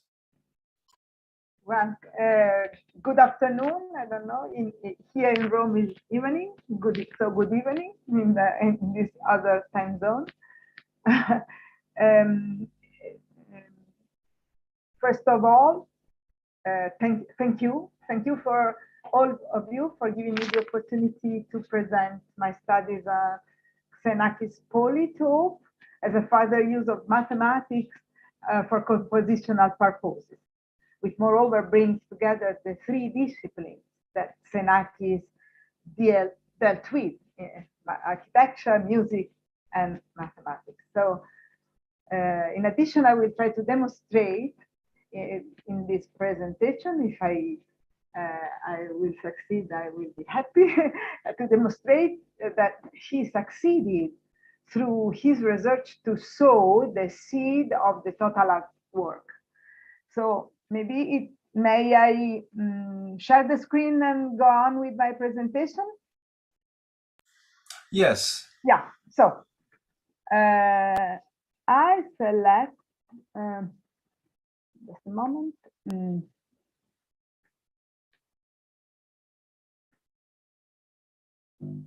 This is the title with a very long subtitle from the Philips Pavilion at the 1958 Brussels Expo, Evolution and Transformation of Hyperbolic Paraboloids into Polytopes.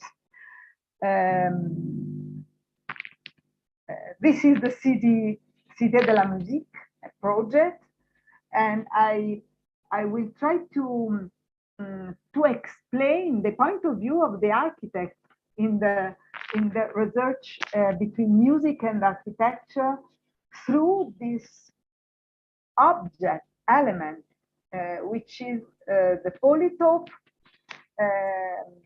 Alessandra, sorry to interrupt you, but your presentation is not showing. Well, okay. I will try to share again. Yes, maybe I didn't click very well the button. So I repeat just for a while the first. No, it's okay. We can see that. Okay, thank you. Because maybe I didn't click very well the button, the click of the mouse. So the Cité de la Musique is maybe not really the central element. Maybe we have two elements through this presentation: the project for the Cité de la Musique à Paris and the Polytope.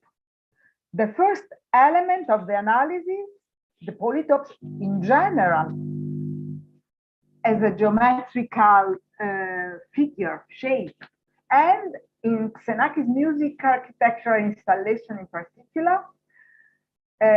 What is the polytope? A polytope is polytopes are intriguing, we can say, geometrical objects, well known since Euclid and Archimedes. So not so cutting edge, but as we know, Xenakis recovered ancient question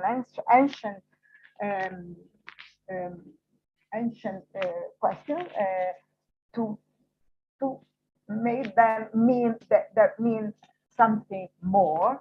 In elementary geometry, polytopes are items with flat sides, which exist in any general number of dimensions. A polygon is a polytope in 2 dimensions, a polyhedron in 3 dimensions, and so on in higher dimensions. And just a glimpse at this drawing, we can identify 2 of these geometrical figures, one on the left and one on the right, little bit different one another, one more geometrical and abstract, just like a stretched hypercube, and the other one more close to an architectural shape. This is a plan from the top, an ideal project. In fact, the second element of our analysis is the Cité de la Musique. This is the project that Xenakis and Ferreira elaborated together for this competition. The Cité de la Musique was inaugurated in 1995. It is part of the ambitious visionary plan that François Mitterrand called Grand Paris. The winner of this architectural competition in 1984 was the architect Christian de Port-d'Ampart, not Xenakis, who signed the whole program concerning National Higher Conservatory of Music and Dance, let's say, but including classrooms, exam and competition rooms, orchestra boxes, electroacoustic teaching classroom, and so on, studios, public auditorium, and so on.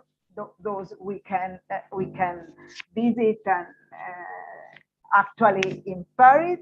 But what is interesting is the year before the competition, 1983, Xenakis was invited as a member of the jury of the architectural competition, but he wanted to turn down the invitation because he himself wanted to present his own vision for the Cité de la Musique in Paris. That was his the city in which he lived since 1948.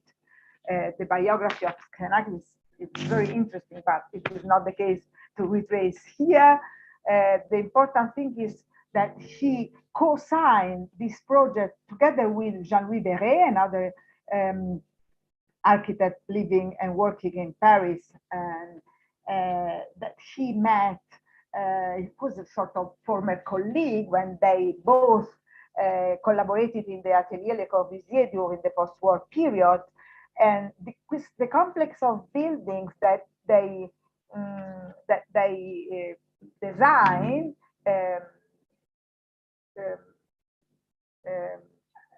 present as well the evolution, we can say, of Xenakis polytopes.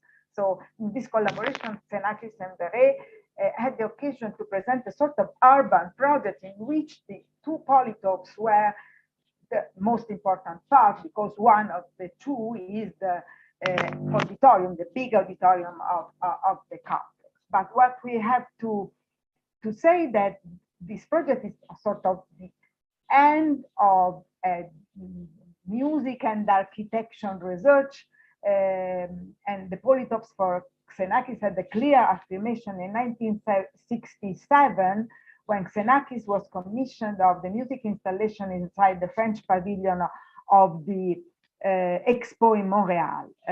Now we present also sort of elevation, the front view and the dialogue between these two Polytopes. The one on the left in the bottom part is the auditorium, the one on the right is a sort of temporary installation, a tent, we can say, that belongs to the previous poetics, we can say, in the research of Xenakis. So what we have, what could we see in this slide? Three sort of similar drawings. The first on the left is one of the first sketches for the Cité de la Musique, for the auditorium of the Cité de la Musique, so close in terms of image with the one on the right, colored in red, which is, as a matter of fact, the cover of the program of the Legendaire, the Legendaire, that was the electroacoustic work recorded on 7 tracks that Xenakis conceived together with this tent, with the Bobour, called Boatto, that was a temporary installation realized in Paris in 1978 to celebrate the opening of the futuristic building by the architects Renzo Piano and Rodolphe.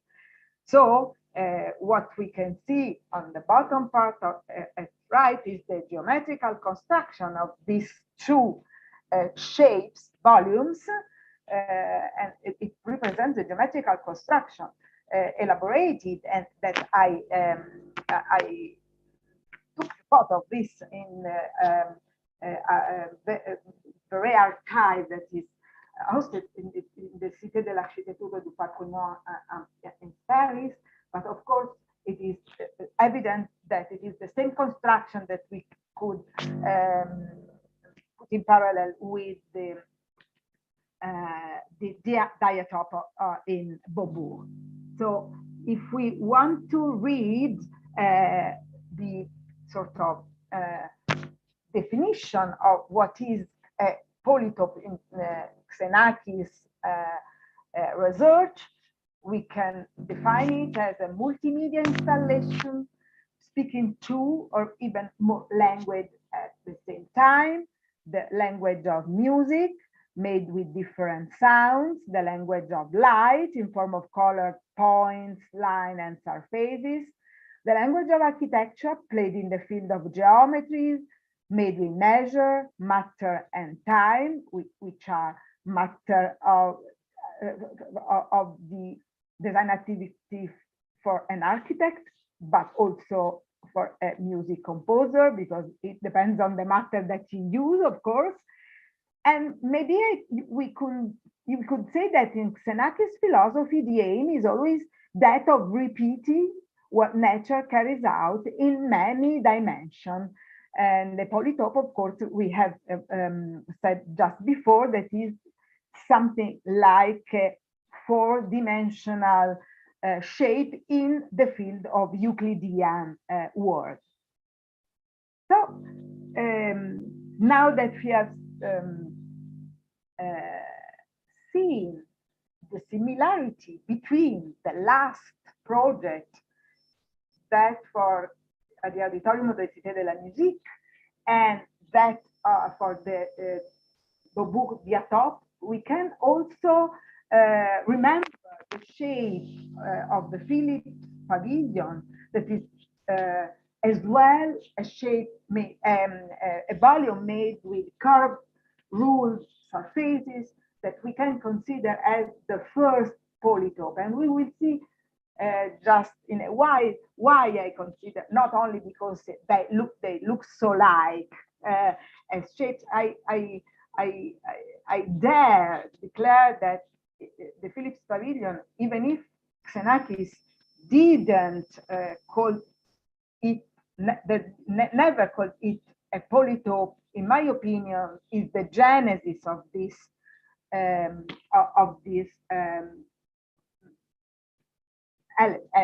geometrical and architecture music element.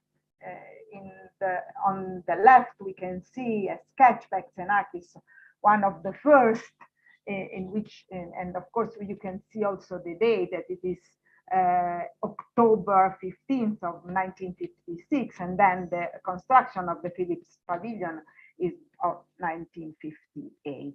And this comparison, maybe it speaks all alone. So we can go on, and we can start where the history started. So when Xenakis, young Xenakis, together with his boss, the master of the atelier, Le Corbusier, joined the adventure, we can say, of the Expo for Bruxelles because Le Corbusier was commissioned by Philips company to build the pavilion for the Expo. So we need just to summarize the history of the Philips Pavilion, but very, very concisely, because there are a lot of publications, books, and so on. And I don't want to take all the lecture to explain the Philips Pavilion, because it is very complex architecture and it could need more than 1 hour. So I want to focus only to the things that, in my opinion, are useful to indicate the starting point of the polytopes in Xenakis research.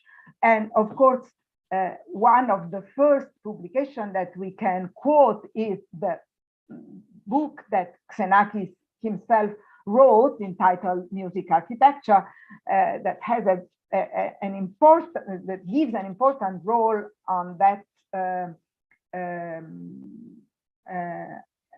design research for the shape of the Philips Pavilion, that here you can see in an old photo, in which there is also something that still to build. It's not completed because, as we know, the site of the Expo has a long history itself, and it is very interesting to recall, but in another way. L'objet mathématique, that kind of volume suspended inside the volume, is as well a polytope, looking like, of course, looks very like some of Kepler shapes. Again, we have not the time to in deep this question. What it is important, in my opinion, to focus in the architect's point of view is the question related to the history and to the development of the sketch into the Philips Pavilion. Le Corbusier, in his way of speaking, when was commissioned to build the pavilion, declared that he will not make a building, a pavilion with facade and so on, but a poème électronique, and the bottle containing it. It's a sort of metaphorical expression that holds all together all the questions related to the compositional process, starting from the development of an abstract idea, coming right to the construction of the building. Here you can see on the left the sketch by Le Corbusier, and then on the right something that is the beginning of the project by Xenakis, because Le Corbusier wanted to take care only of the movie, of the selection of the images that were projected on the interior wall, splash screen, and it was not interested to develop more the pavilion, but wanted that Xenakis translated his idea with some mathematics, as he declared. So, starting from the organic metaphor, from the idea to the shape through mathematics, we want to step by step watch at the drawings made by Xenakis. The organic metaphors pass through the idea of a stomach, the shape of the plant,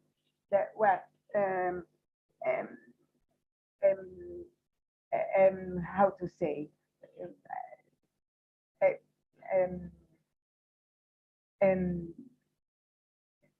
corridor to enter in, and then the room, and then something somewhere to exit. How can people exit from the pavilion? Just like a sort of metabolistic development, changed, because the spectacle, the show inside, music and architecture and movies and so on, was to be cathartic. So how Xenakis wanted to, and all the architects can do, to transform, as I have said, the abstract idea into a project. Step by step, the abstract idea by Xenakis was transformed in a sort of simple circular fence containing the necessary square meters for around 700 people that had to pass through two narrow passages, barrow, guts. They used all the synonyms to define these little passages. Then the concise shape was transformed into the organic shape, the stomach, and then they had to fix the idea in terms of dimension. And so, as you can see in the on the right, with some notes by Xenakis, the maximum length and width were fixed just to start the drawing and the design. So watch to sketch a bottle, stomach, performance, storytelling, the plot, the concise outline, the first transformation with the measure, and so in only one slide how an architect, as he was in that moment, works. So what is important to underline is that an architect works not only with bidimensional drawings, but also mainly with three-dimensional drawings. Sometimes the help of rude, we can say, models is important. And one of the earliest studies and model was made from piano strings by Xenakis. Then he enveloped with thin paper from his cigarettes. So it was easy to shape this net of strings with a very modeling material.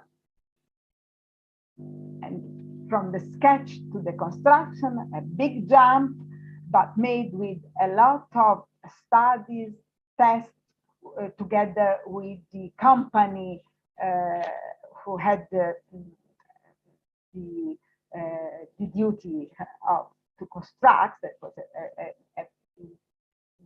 company called Strabag company, is involvement is very well described in the books and also in the Philips technical review. That is the first, we can say, publication of this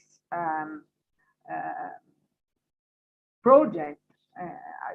You can read as well all the questions linked with the technological, electronic, acoustic aspects. The Philips Pavilion is made by conjoined hyperbolic paraboloids.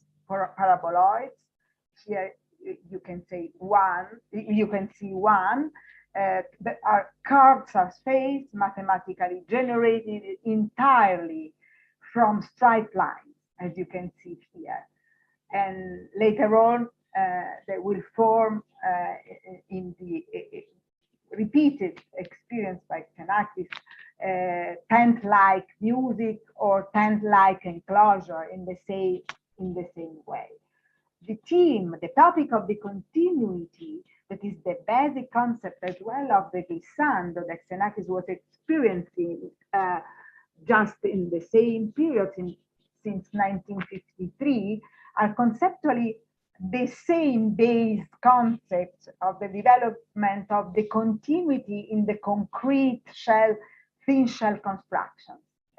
And this comparison was made just by Xenakis himself during his thinking activity about the development of the Philips Pavilion. And we must remember, of course, in this occasion, that he was graduated in engineering in the faculty in the Polytechnic of Athens, and so he was very he knew very well the state of the art of this question in the field of structures, of covering big areas with thin curved surfaces. So the question is how to interpret modernity with these shapes.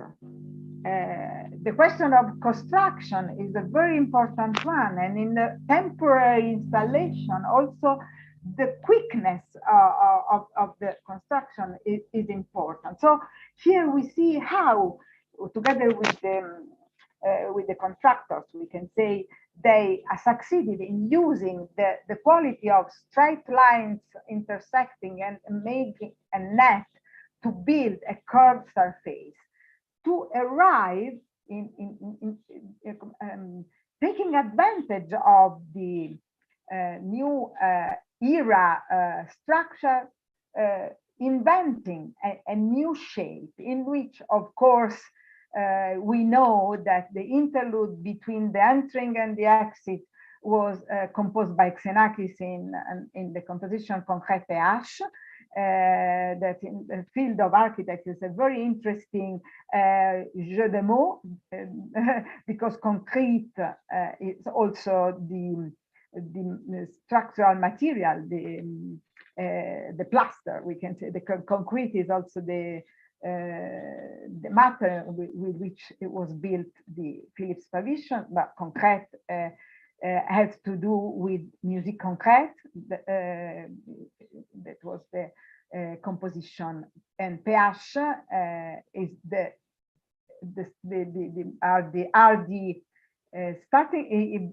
letters also, both of the paraboloid, hyperbolic, and of the Philips Pavilion. Here you can see one of the interiors, and here it is easy to read one of the definitions that you can read in the website, collecting all the operas by Xenakis, in which the polytopes are closely tied to a specific architecture or to an archaeological site, and are the system of Cartesian coordinates composed by points of sound, speakers, and or of light, starting from these axiomatic entities Xenakis built some figures of volumes with music and light, and then you can go on reading just in the website what it is intended by, meaning polytopes. So why I had this kind of forward? Because all these questions related to the curved surface made by striped lines are the matrix of many of the new architecture conceived by Xenakis. First of all, we have to quote the Polytope in Montreal, because of course we have said that we consider the Philips Pavilion the first Polytopes as a music architecture installation symphony, but the very first in which Xenakis used the word Polytope was in 1967, when he commissioned to compose the music to the French Pavilion at the World's Fair in Canada. I make this movie start because here you can see also how was the exterior of the pavilion that was not by Xenakis but by the French architect. I just don't remember his name. I'm sorry, Jean Forgeon. Anyway, what it is interesting is that why he called Polytope this interior installation. We have to remember that his interests in that period were addressed to stochastic, symbolic music, cosmic proportion, game theory. We have heard about it this morning for you, this early afternoon, and so on. But he started to think in terms of multimedia presentation of music and sound phenomena,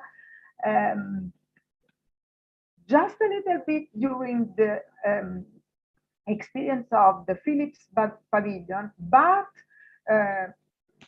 mainly touched by the death of Le Corbusier in 1965, because in that moment, the image of the poème électronique came up again, and he told this fact, came up again for this music to have sort of conceptual relationship to start the composition of the musical installation for the French Pavilion in Montreal. And just an epiphany, he started again to shape with conoids and paraboloids, hyperbolics, the position of the cables inside of the pavilion. I want to, I'm sorry, I want to present Madame Xenakis when she was very young, and she was young, and they were in that period of big cutting edge experimentation. She was a writer, but when I met her around 2005 and 2010, we had more than one occasion to speak about Xenakis, because I was studying the relationship between thinking concepts in architecture and in music that more or less translation, that are not as translation but are very common activities, and she repeated to me that question, that the connection between the Philips Pavilion and the Polytopes are very strong. She told me that story, that when she gave her husband the news that Le Corbusier was dead, Xenakis was taking a shower. So it was in the shower, and we have just to stop a little bit, because the architects know, maybe in other fields it is not so well known. The architects know that in that period, the quarrel, just in the period of the Philips Pavilion, have quarrel between Le Corbusier and their most important young collaborators, among whom, of course, there were also Xenakis. The crux of the matter was that the recognition of the authorships of some architecture, some projects. So the affair ended not so bad, and with the removal of these young collaborators from Le Corbusier studio, and Xenakis went on with his music activity and also personal architectural projects that were still a few part of his activity. But Xenakis was in the shower when Françoise told him that Le Corbusier had died, and she remembered very well and told to me that he didn't came out of the bathroom and commented harshly with his way to speak that was not so smooth. Better this way. So the question that Le Corbusier was commented strictly with this 3-word sentence, better this way. But Françoise told to me that she saw that Iannis was weeping. So was weeping because he was so close in the experimentation between music and architecture, and in Le Corbusier he found it sort of common interest, that something, of course, in 1975, when it was August 27, and then just the year later, he was commissioned of the Polytopes of the opera, of the installation for the French Pavilion, something it is sure that went on writing memories, sort of writing memories as an image idea. So back to the description of the first French Pavilion, here it is. It is a permanent construction placed in Montreal. I can read some notes that I took composing this presentation. Jean Fourgeon was the architect. He won the Prix de Rome thanks to this project.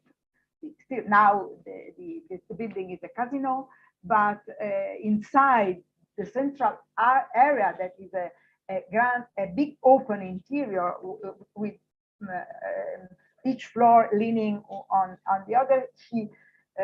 Xenakis took the occasion of this big open area to build a sort of 5 surfaces built by straight line of intersecting cables, shaping those geometrical figures, reminding the paraboloid, hyperbolic paraboloid that he designed for the Philips Pavilion, but also the big conoid of the big hall for the Parliament of Chandigarh. I summarized in which consisted the Polytopes formula, 1,200 flash bulbs, 800 white and 400 colored. Attached on the cables are triggered independently, that were independently attached according to an ingenious control system of perforated and tape photosensitive cells, spots and sound electronically connected to the cables conformed this whole of intersecting curved volumes, generating the illusion of the depth of the volume, but also of the infinite, because of the fact that you can cross the surfaces that were transparent. the core of the perceptive topic is how to perform the characteristics of the continuity, both of space and sound, with their specific materials underlined by lights and grain of sound material. So this, you can see one of the drawings by Xenakis that is very architectural, even if it represents the music composition. We can call it architectural shape of the music, maybe. It is evident a strong geometrical reality. Maybe the composition, the complete music lasted more or less 6 minutes and a half. Just if you watch at the number, it could seem really a very quick composition, very short one. On the contrary, the strength and the loudness of the effect made the sensation of never lasting music. Anyway, there are lots of video on the YouTube, so as we have to go on with this in depth, we have to say that this is the first Polytopes, but Xenakis in all composed 6 Polytopes. That of Montreal, the one for the Expo in Osaka in 1970, the Polytope for Persepolis in 1971, and that for Cluny in Paris that we see in this slide with some pictures, scores in terms of sketches and location in the ancient abbey. And the last one that we have to quote, the 6th, is the diatope in the diatope for the Beaubourg, and the very last in 1978. Both are in 1978. That for the site, the archaeological site of Mycenae. Let's see the one for the Abbey of Cluny, the Polytope of Cluny, are not in a similar shape of curved surface, but the questions experimented in Montreal of the laser striped and colored line is the continuity of the development of the sort of architectural shape of the music. In the video took from YouTube, you can see also some witness of the show, of the light and sound show. And Xenakis worked in his research of a fusion of archaism and new technologies in this case, and we will see again in Mycenae's project, music landscape project, following what he called the ancient idea of quadrivium, the primordial notion of art and science as a combination of music, arithmetic, geometry, and astronomy. So just have a quick look at the diatope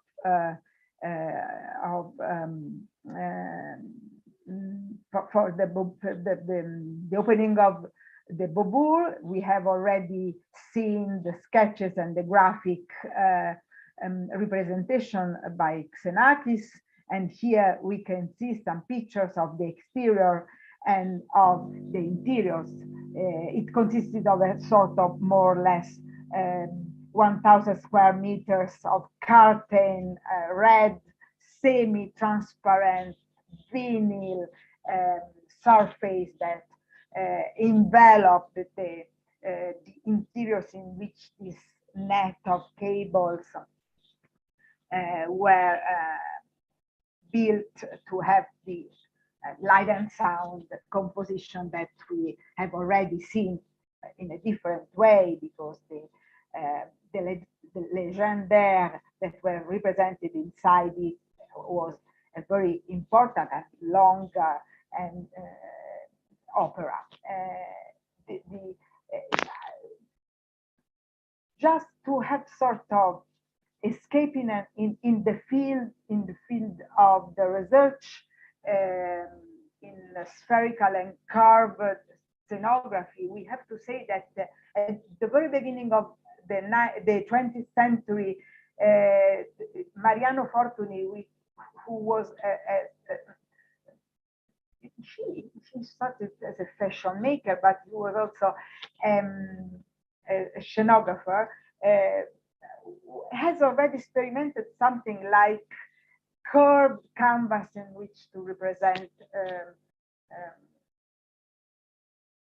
sort of theaters, music or literary or representation in form of spectacles. But maybe Le Corbusier and Xenakis probably were not familiar with the innovation experimented by Mariano Fortuny. For sure, Le Corbusier experimented the question of projecting on curved surface when he projected the diorama for the Exposition de l'Esprit Nouveau at Paris. Maybe those questions were in the discussions, in the dialogue between the two. So just to conclude the question related to the diatope for the Beaubourg, I want to focus to the meaning, to the origin, etymology of the word diatope. If you read in the dictionary, you can read related to different origin or geographical location of speakers, variants, diatopic differences. So this kind of attributing the name of to the thing was one of the important questions in Xenakis' understanding of what he was developing. Just quickly, when Polytopes became land art installation, just because of their sound aspect, sound is everywhere. We can say that from the easy and the little building to the landscape and the environment, it seems like Xenakis, and here you can hear, wanted to demonstrate that you can make whatever you want if you understand the meaning of the soundscape composition. Let's remember that in that period, soundscape was starting a new era. So from Persephone is again back to, and we go to the end of this presentation, to the polytope, this geometrical shape, three-dimensional, going through going toward, we can say, the fourth dimension because of the space-time experience and the quality itself of the polytope as one more dimension respect of the three-dimension Euclidean volume in 3D. A short description of this project that was the summary of this, how to say, long journey from the 1958 experience to the 1984. And I can consider it as it could be also an interpretation in a contemporary way of the total art world total art work, because it puts together music, architecture, and mathematics. But of course, we can also add poetry and whatever you want, because as for Xenakis, sound is everywhere, open air, as we have seen in the land art architecture for Persepolis. She introduced as well something sort of interpreting the fourth dimension, that is that architecture in this way and music has no more limits. It is in a sort of broken space without, it is no more confined, we can say. What to say again to explain this drawing? She used to compose music as it was a special event, and this is a clear fact. And according to mathematical paradigms, he, of course, again based the project for the Philips Pavilion we have seen, and so, how to say, this question of the constant variation of the surfaces and of the curve of the surface, I want to make you see and then go back. This transformation of the cube and the folding, the unfolding surfaces that became also curved, to go back to the shape of the covering of the auditorium and to the minute drawing of the infinite possibility to live inside this theater, we can say, could make we think about other two masters of the and philosopher, we can say, of the total artwork. The first, Wagner. The second, Gropius and Piscator. They wanted to transform, and maybe we can consider Xenakis as one of the last, maybe there will be others, that wanted to transform the space also in the practical sense, in order to have more than one possibility, infinite, we can say, possibility to live the architecture through sound and back, of course. So architecture and music, we can say, are both symbolic embodiments of the reality. The first has the task of modeling and transforming the physical space, and it is easily experienced through our human five senses. The latter, according, we can quote again, Wagner is instantly understood emotionally, the music, emotionally, and needs the interaction with the other arts to raise form to active experience. So, in fact, if you read the number of definition of the total art work, this question, the total art work, had the aim to overcome the melodrama genre and so and so.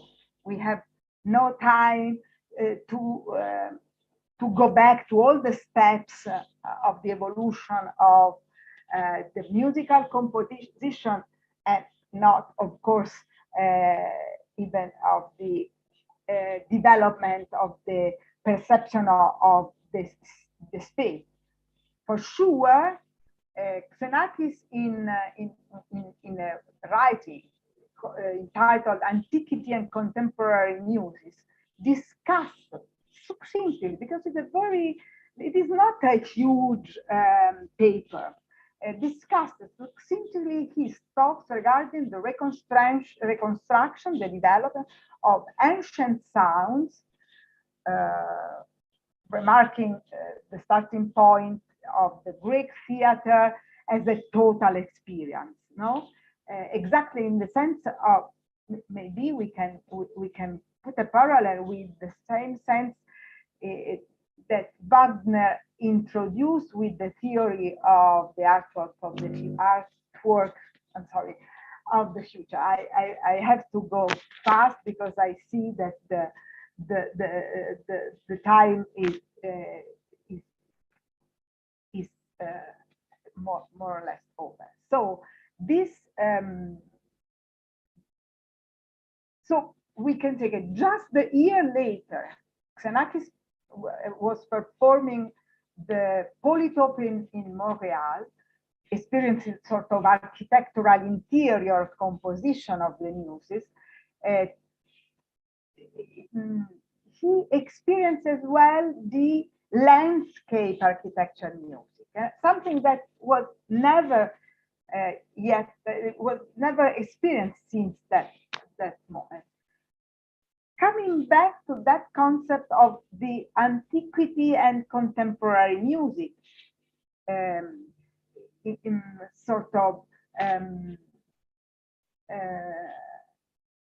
referring to the maybe those are words by Xenakis, it's not my interpretation, referring to the way the Greek theater or Italian opera or even Wagner did. This is a sort of his quotation of what Xenakis wrote in his writing. So,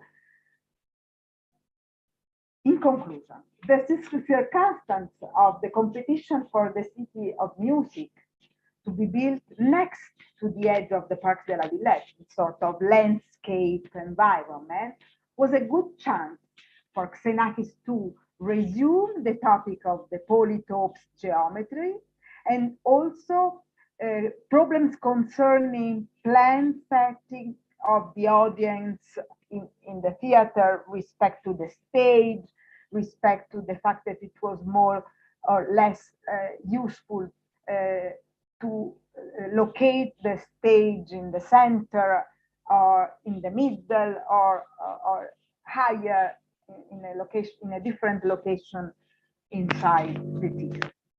He experimented what in architecture we call multiple configuration of the whole, that was as well experimented by Gropius in the Total Theater for Erwin Piscator. And so the concert hall de la Cité de la Musique, designed together with Jean-Louis Verret, is provided with a helicoidal ramp, as you can see in the sketch, that allowed sort of a city surrounding, and in which it was a dynamic topography, we can say. So both architectural features enable a variable distribution of the audience, and musician and technical apparatus are located in different empty spaces under this, again, this big ruled surface shell, connecting also technological tools. So as we can see in this experimental folding, stretching, carving the surfaces up to the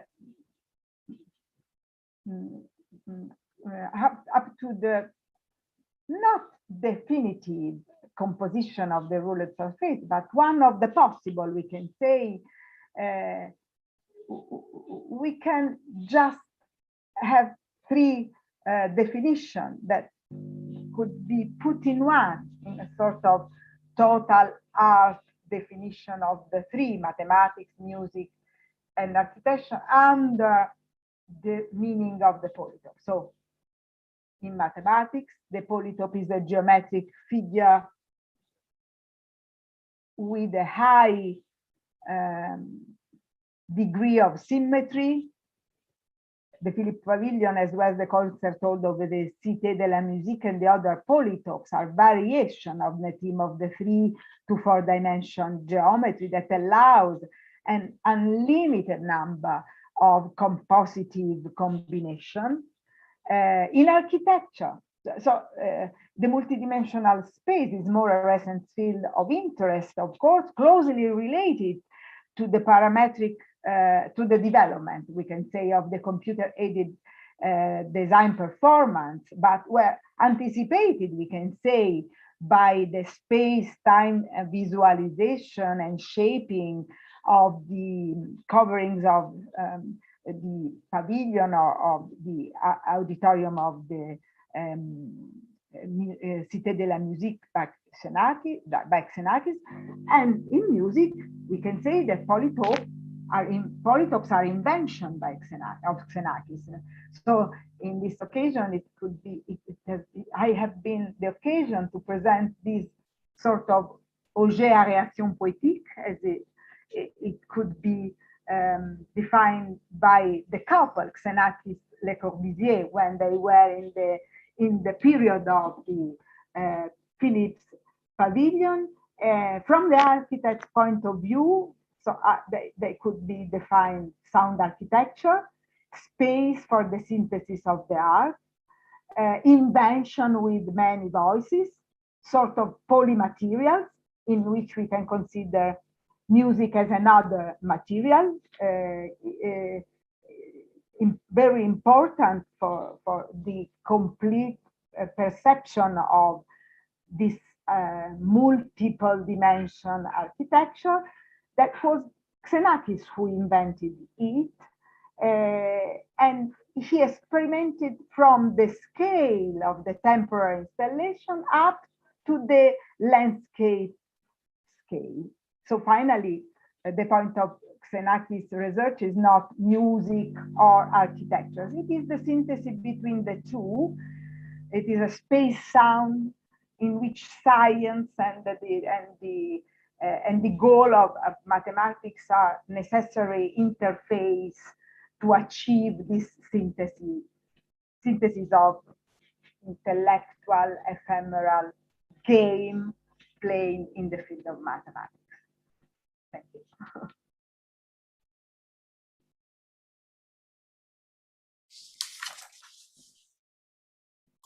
Thank you. Thank you, Dr. Capanna. Let's see if we have any questions on YouTube. In the meantime, I want to make a question for Alessandra. And thanks for the presentation. I have a friend that is architect, so sometimes I enter the Wikipedia to read some random information. And I had read sometime that, if I'm not wrong, that the Brazilian architect Oscar Niemeyer had some problems with the engineering of the projects he did. They were very difficult to construct, and he was very stubborn and didn't want to change anything. This also happened with the projects of Xenakis.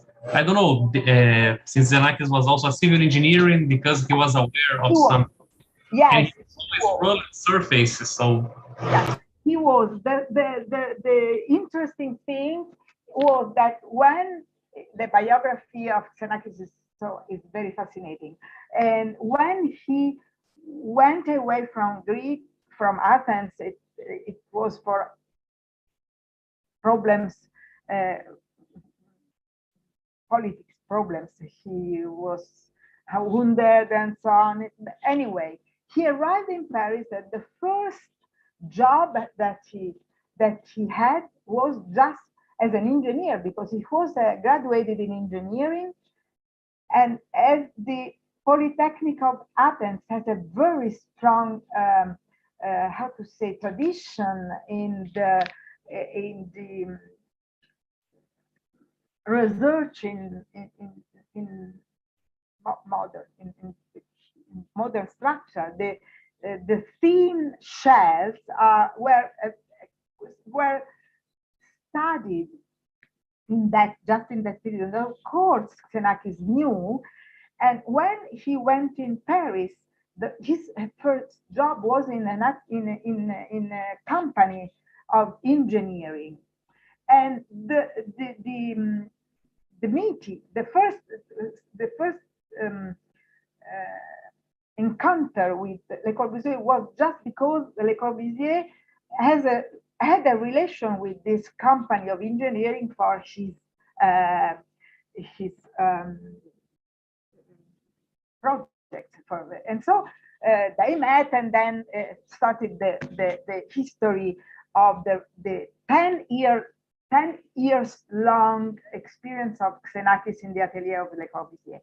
But just to say that he also, in the sort of very experimental project for the Philips Pavilion, in which they built a temporary pavilion in sort of concrete with precast net of structure. It was because Xenakis worked close together with the structural engineering in Belgium, in Eindhoven, and because he already knew, let's say, some important already built churches, tents, and so on, in the form of paraboloid, hyperbolic paraboloid, that has this kind of characteristics that could be so thin, also because they can be realized by little elements to join, just like in a mosaic, because they are possible to cut along the straight directories and generatrix of the shape that are straight and not curved. So to Xenakis didn't happen to have this problem, because he knew, because he was an engineer, and he was so good in calculus as well. So thanks for your answer. It was quite as I expected, since those kind of Maya don't have a official degree in civil engineering. Xenakis, on the contrary, he has. Yes. So I noticed this when you talked about the use of ruled surface every time. Thanks for your kind answer.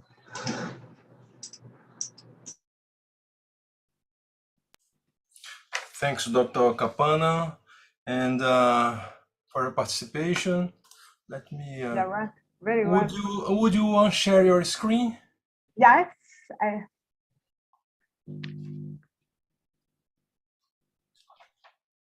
Okay, and so we thank for your participation. Our next activity will be the composers panel, 1 hour from now, 6 p.m. Everybody's invited. This panel will have composers that have written pieces for our concerts. Bruno Soares, Fabio de Benedictis, Pedro Faria, Vinicius Braga, and Yuri Kimikusa.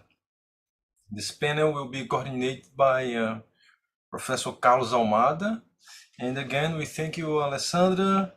We don't have any questions on YouTube, and the lecture will be online. It's recorded on YouTube, so you can direct friends and students and colleagues to watch.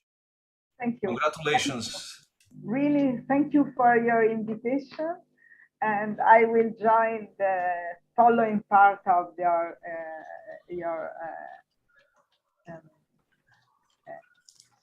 Congress. Thank you. Thank you. So, Hugo, I think we can show the panel, the transitional panel, and sharing it right now. Thank you.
Almada, your microphone is off.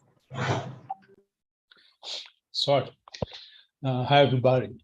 We were continuing our program, the program of our conference, with a composers panel. Each composer here present will talk about his work for about 15 minutes. And we'll begin with Bruno Soares. Welcome, Bruno. Thank you. You can thank you start. for having me.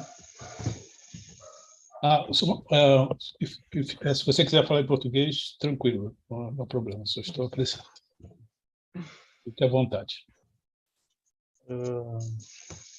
I would like to share my screen.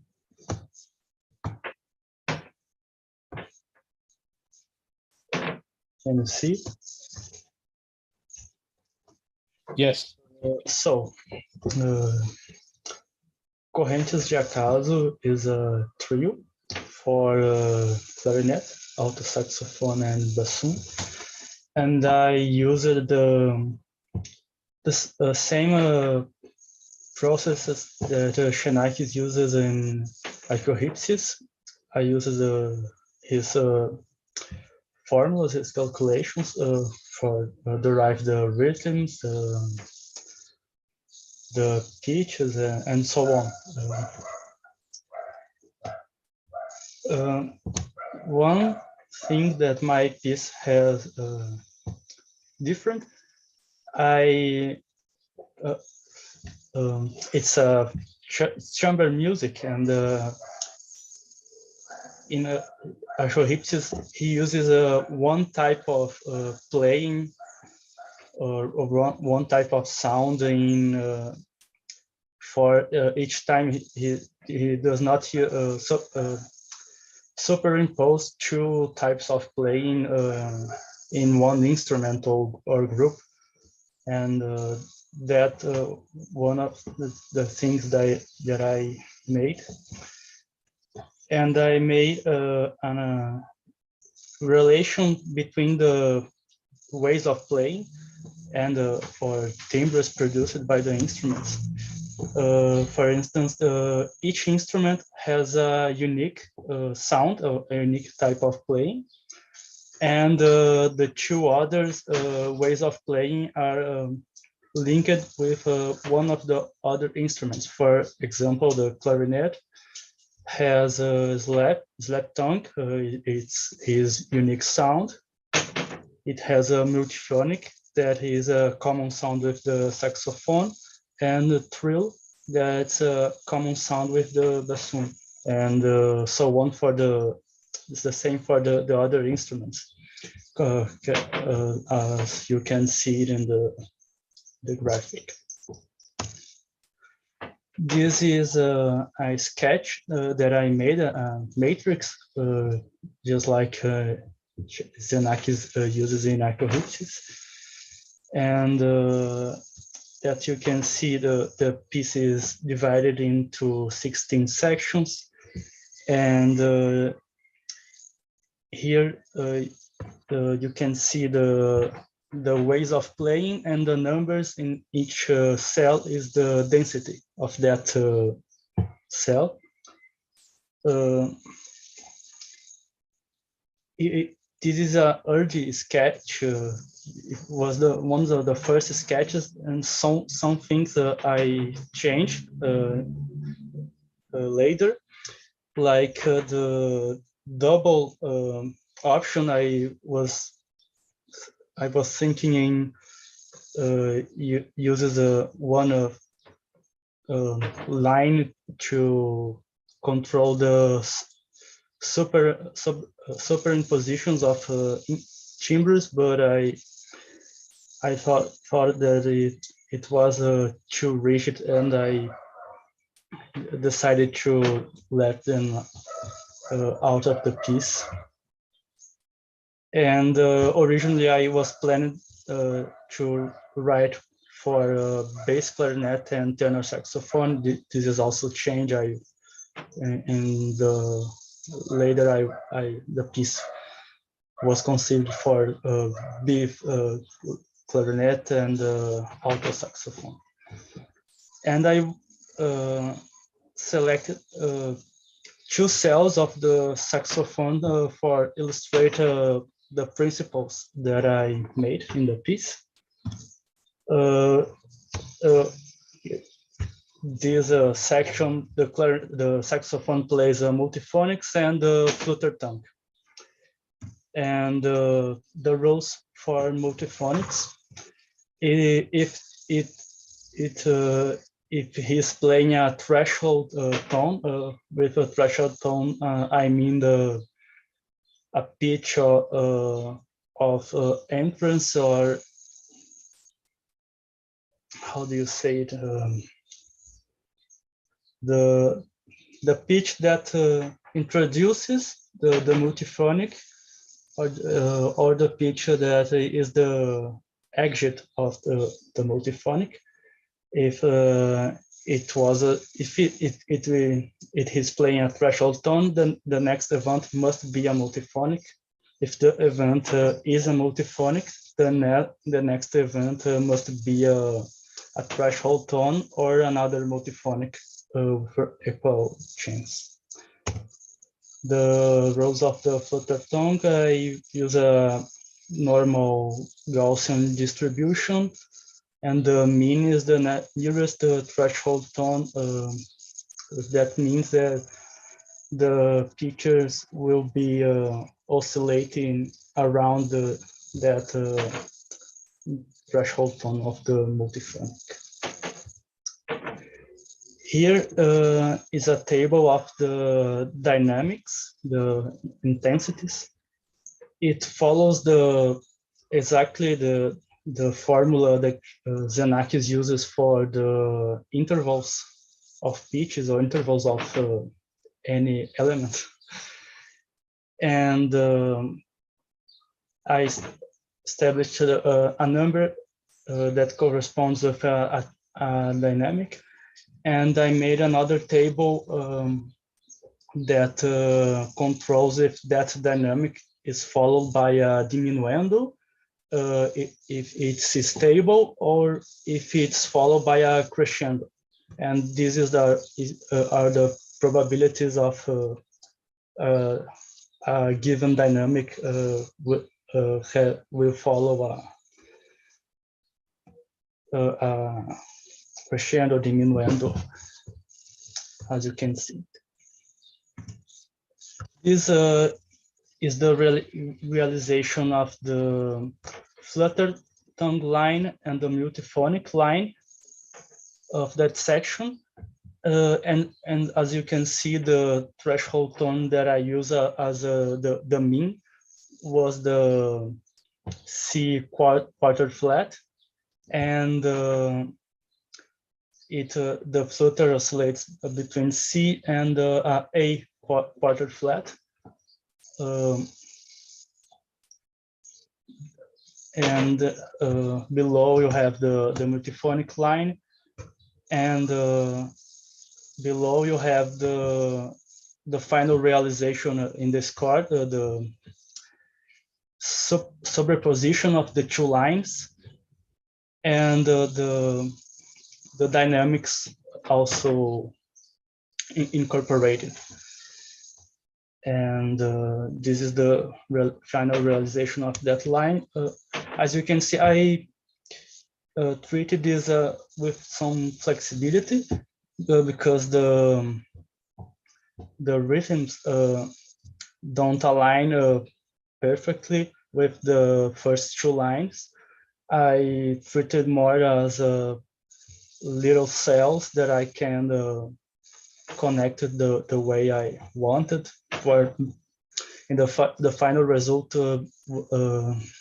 make musical sense. And thank you. This is my email if you wanted to send me a question. And for the final, how do I do that? this is the score, and the true this truth systems is the segment that I illustrated. Here is the saxophone line that I showed to you, and as you can see, with relation with the other lines, and that's it. Thank you for your time. Thank you very much, Bruno. Very clear and interesting presentation. Your piece, Correntes do Acaso, will be performed tonight, yes? Isn't it? Yes. Right. I was very curious because I never heard before. I didn't know. I don't know how it sounds. Certainly it will sound very good, I think. Thank you. Well, now, well, we can let the questions, eventual questions, for the end of the session. Could you to fechar sua apresentação, por favor?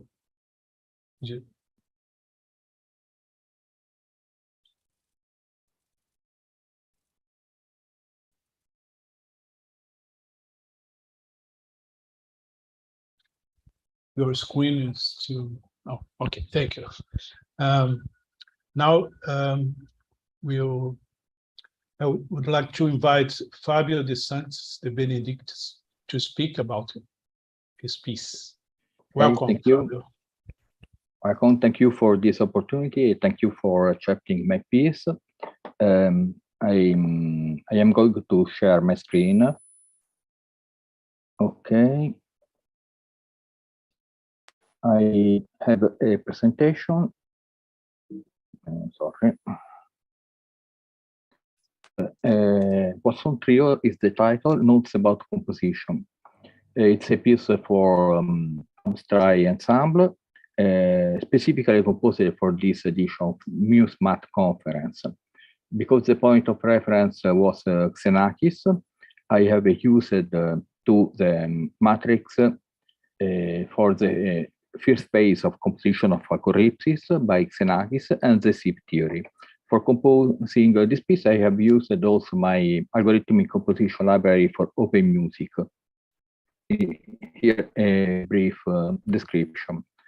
My research field starts from a ambient assertion, so that the music analysis and theory of composition techniques can be seen as 2 points on an axis. So the music analyst has the score and arrives to the core fundamentals of the piece. The composer performs the inverse process. From few elements, he arrives to the complete piece. So the two processes can be seen as one the complementary of the other. In this sense, from music analysis, I can deduce composition techniques. I can formalize them in an algorithm for building a library or a software. And in my library takes in account several composition techniques deduced from my music analysis or from treatises or papers relative to last century composers. Specifically about Xenakis, there are the following functions: sieves durations, sieves pitch, and Poisson matrix.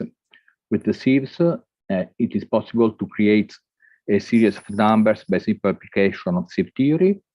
Sieves theory creates a list of durations, sieve pitch of pitches, always by sieves theory, and the Poisson matrix creates a matrix of numbers according to the first process of selection of events in Xenakis composition of choreipsis. There are other composition techniques by Xenakis that can be obtained by other open music native functions or by CAUS or ALEA libraries by Michael Maltas, but they have been not implemented for avoiding useless duplicates. Poisson Trio is a sort of divertissement conceived as a homage to Xenakis, and meanwhile a virtuosistic piece for the joy to play together. Starting point is the chosen duration, 30 minutes, that is 108 seconds. First step in composition has been the creation of this patch of open music, a preliminary patch for mapping the number resulting from Poisson matrix into rhythmic cells, so that every number is substituted by rhythmic cells. In this case, here you have 3 rows, and the result is 3-voice rhythmic polyphony. This is the list code, not very interesting. In yellow is the part relative to Poisson distribution formula. So, not dissimilar from precedent relation, it is possible to control the density of music, mainly acting on the type of rhythmic cells mapped on matrix numbers. More simple the cells, more simple the resulting texture, and vice versa, or the type of generated matrix. Higher the numbers, more complex the rhythmic cells, more complex the generated texture. Then, next step has been to decide the articulation of the form. The single measure has been assumed as formal measurement unit, with a metronome equal to 60 for the quarter. 108 beats becomes 45 measures in 4/4 metro. Because Xenakis has often used the golden section, it has been decided to subdivide the total duration into 2 golden parts. So until the measure number 28, we have a crescendo formal process determined by phases, obtained by subdividing the measures into units of 1, 1, 2, 3, 8, 5, 3, and 5. That sums 28. The numbers, of course, are all Fibonacci numbers. Pitches are deduced from the open music patch, from Siev's theory, with the possibility to quantize to 50, that is a quarter tone, or 100, that is a half tone, or if one wants also minor subdivision. Remaining 70 measures are divided again using the Fibonacci numbers, that is 1 plus 3 plus 5 plus 8 measures. So now we have all processes to create pitch and duration structures. Other parameters are composed on the way, following the inspiration of the moment, refining what suggested by pitch and duration structures. Now I am going to provide some example. Measure 1 is built as following. Pitches are obtained by receiver with 3 and 11 as seeds, quantized to half tone, and starting from the pitch 36, that is 2 octaves below central C. Durations follows the numbers obtained by a Poisson matrix with these parameters. This is the results. This is the scale, and this is one of the possible results for rhythmic polyphony. To be clear, I am passing a moment to open music just to show in real time. If I evaluate this object, you can see the number changing and the rhythmic values. Here are symbols for the rhythmic cells. So this is one of the possible rhythmic polyphony. that you can obtain from that dispatch. So this is the resulting score of first measure, and the structures of pitches and durations are refined with counterpoint connections, the Flatterzung, the attack sustain delay interplay, for example, this explosive slap that gives the attack for this sequence, pitch imitation, classic imitation, same profile for pitches, counterpoint between K-click and slap pitch, and so on. In measure 2, I have used the same sieve than precedent one, but starting 1 octave higher. This is the material, the scale, and the possible polyphony, rhythmic polyphony. This is the score in contrast with the present, because there is a reduction in instruments and in dynamics.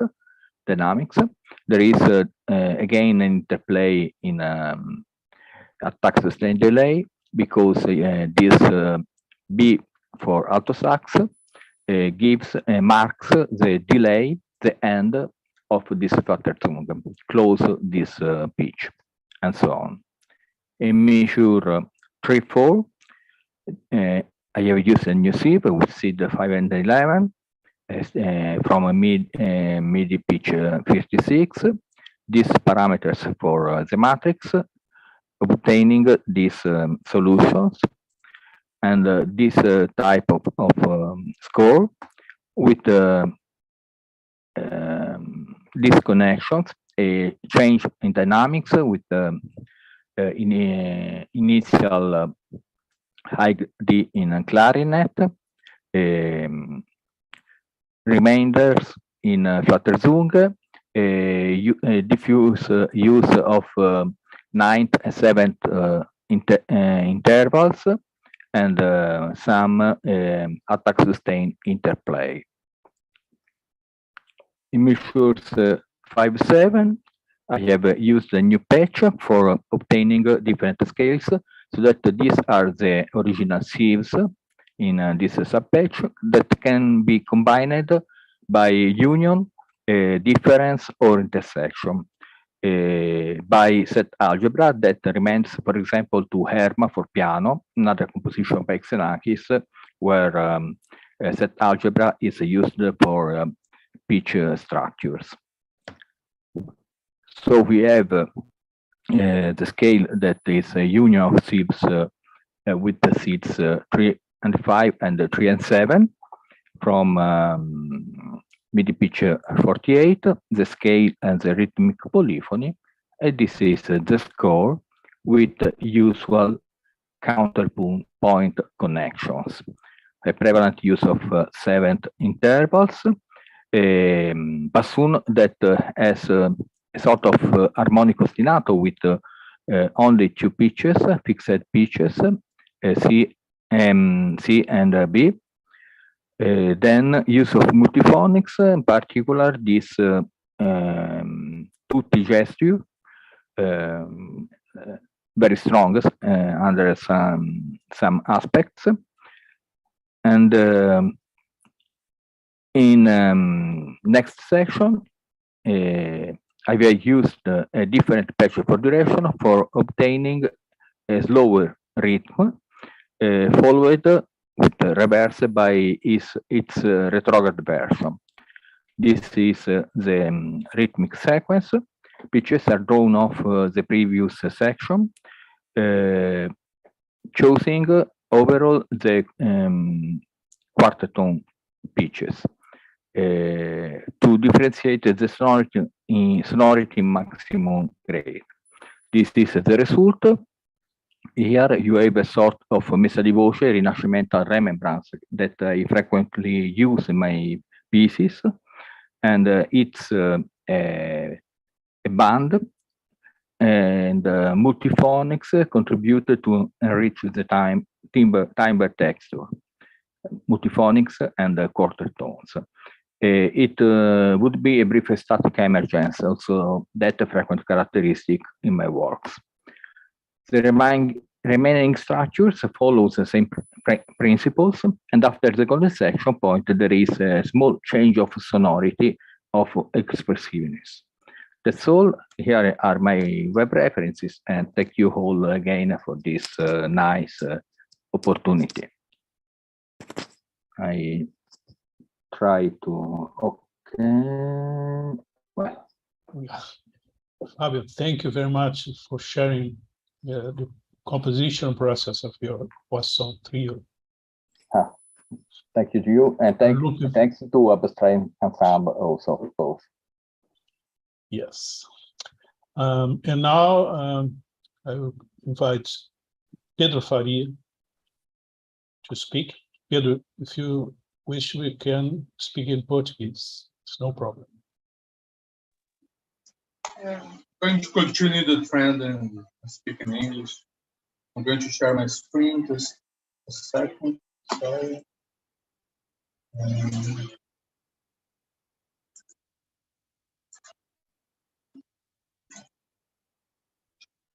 I don't have an actual PowerPoint presentation ready because I'm going to take this opportunity to talk about the three pieces that I have on that are going to be performed in this Musmat Congress. And the idea that I had was to use the same materials for the three pieces, so they're interconnected. So by now we all know the aphorypsis diagram or the distribution of the cells, and I wanted to do something. My initial idea was how to interpret the data, the numerical data, and this is the way that Xenakis used it to be interpreted with the sound groups and intensities. And I wanted to do something similar, create a matrix of numbers, how to interpret those numbers. So this is the matrix that was generated in Python. There are 33 columns, 3 lines, and there are only no singular and double and triple events. Those are the types of events that are there. And I arranged them in a certain way. And the cool thing about the arrangements, like Xenakis did, is you can transpose the lines and the columns, and the resulting matrix will still adhere to the constraints, to the number of events, types of events per line, per column. You can change the columns and can change the lines, and the matrix will stay the same. So I did something similar with how I put the all no events. If you see here,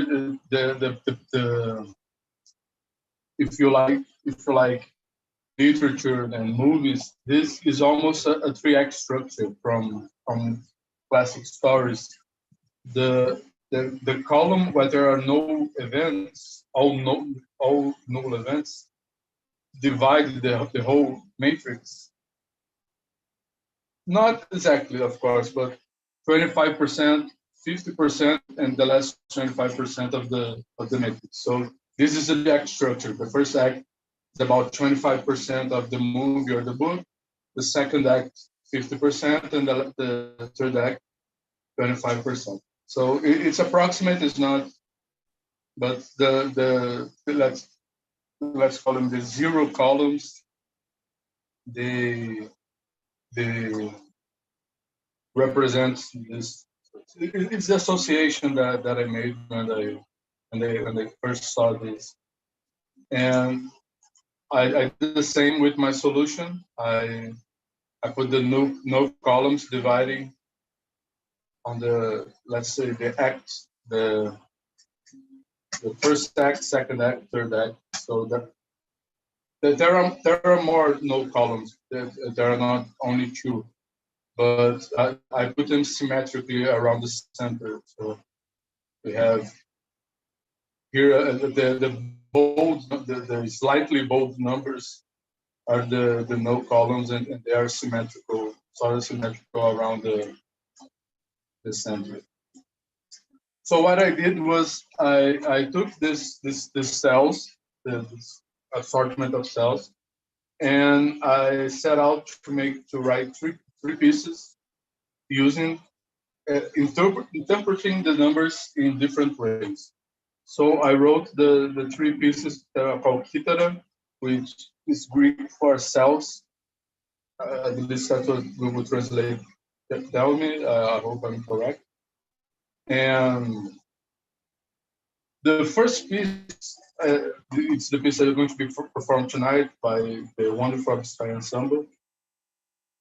The way I read the cells was each cell are 2.5 bars of 4/4 with a metronome marking of 6/75, and the lines represents the instrument. So the lines in the cell are the saxophone, the bass clarinet, and the bassoon.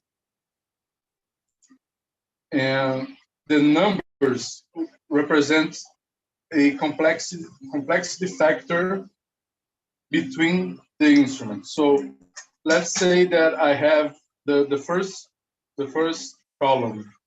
The saxophone is 1, the bass clarinet and the bassoon are both 0. So that means that the saxophone is going to be more complex than, more rhythmically complex than the other instruments. This doesn't necessarily mean that the other instruments will be silent, but just, let's say, more calm. And all 0 columns, they are freely composed, so they are all a straight rhythm, all instruments doing the same thing. And this was the basis for the organization. There was no processes involving pitches and rhythms. It was just complexity factors between the adjacent instruments. So this was the first of the 3 ways that I use these cells. I interpret the cells to write music. And as you can see, each column is 2.5 bars. So the first 5 bars are just the saxophone alone, and which is mirrored here. Then the bass clarinet enters, but the sax doesn't stay silent. He just maintain a softer rhythm compared to the bass clarinet. The second piece was it's going to be performed tomorrow, is guitar number 2. And this time I use the numbers as a sequence of bars. Each number on the column represents a subdivision. So a 0 is 3/8, 5/8, 7/8, and 9/8 from 0 to 2. And these divisions, let's say, they occur 3 times. I didn't want to write a slow piece of music this time. I want to be something faster. So the cells are actually read from left to right. The first line, then the second line, then the third line. Then we see each number represents a different time signature. And I also use the complexity relation, and this time I thought I wrote this piece for solo percussion. It's actually for solo drum set plus a pair of bongos. So it's just one player playing both instruments, and I use the lines to represent the pieces of the kit. The first line are the pieces of drum kit played with the sticks. The second line are the not so sure. Yeah, the second line are the bongos, and the third line is the hi-hat pedal. So it's play with the left foot. And the idea of the complexity also, and this is I used something that on the second to last bar of the piece, I subbed out one of the not line. I wrote line here, but actually column, and it's something that Professor Hurley called yesterday. I think he called forced intuition, and I broke the rule because when I was getting to near the end of the piece, I wanted to maintain that. I wanted to maintain a certain logic, and so I swapped around the columns. And finally, the last piece for piano that I played yesterday.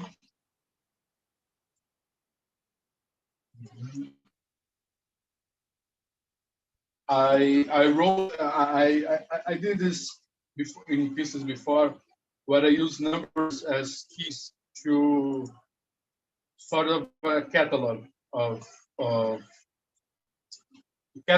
rhythms. So each number represents a certain pattern, which I look up.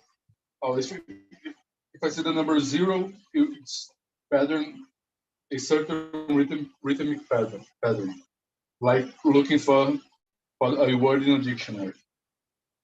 And I put these patterns 0, 1, 2, and 3.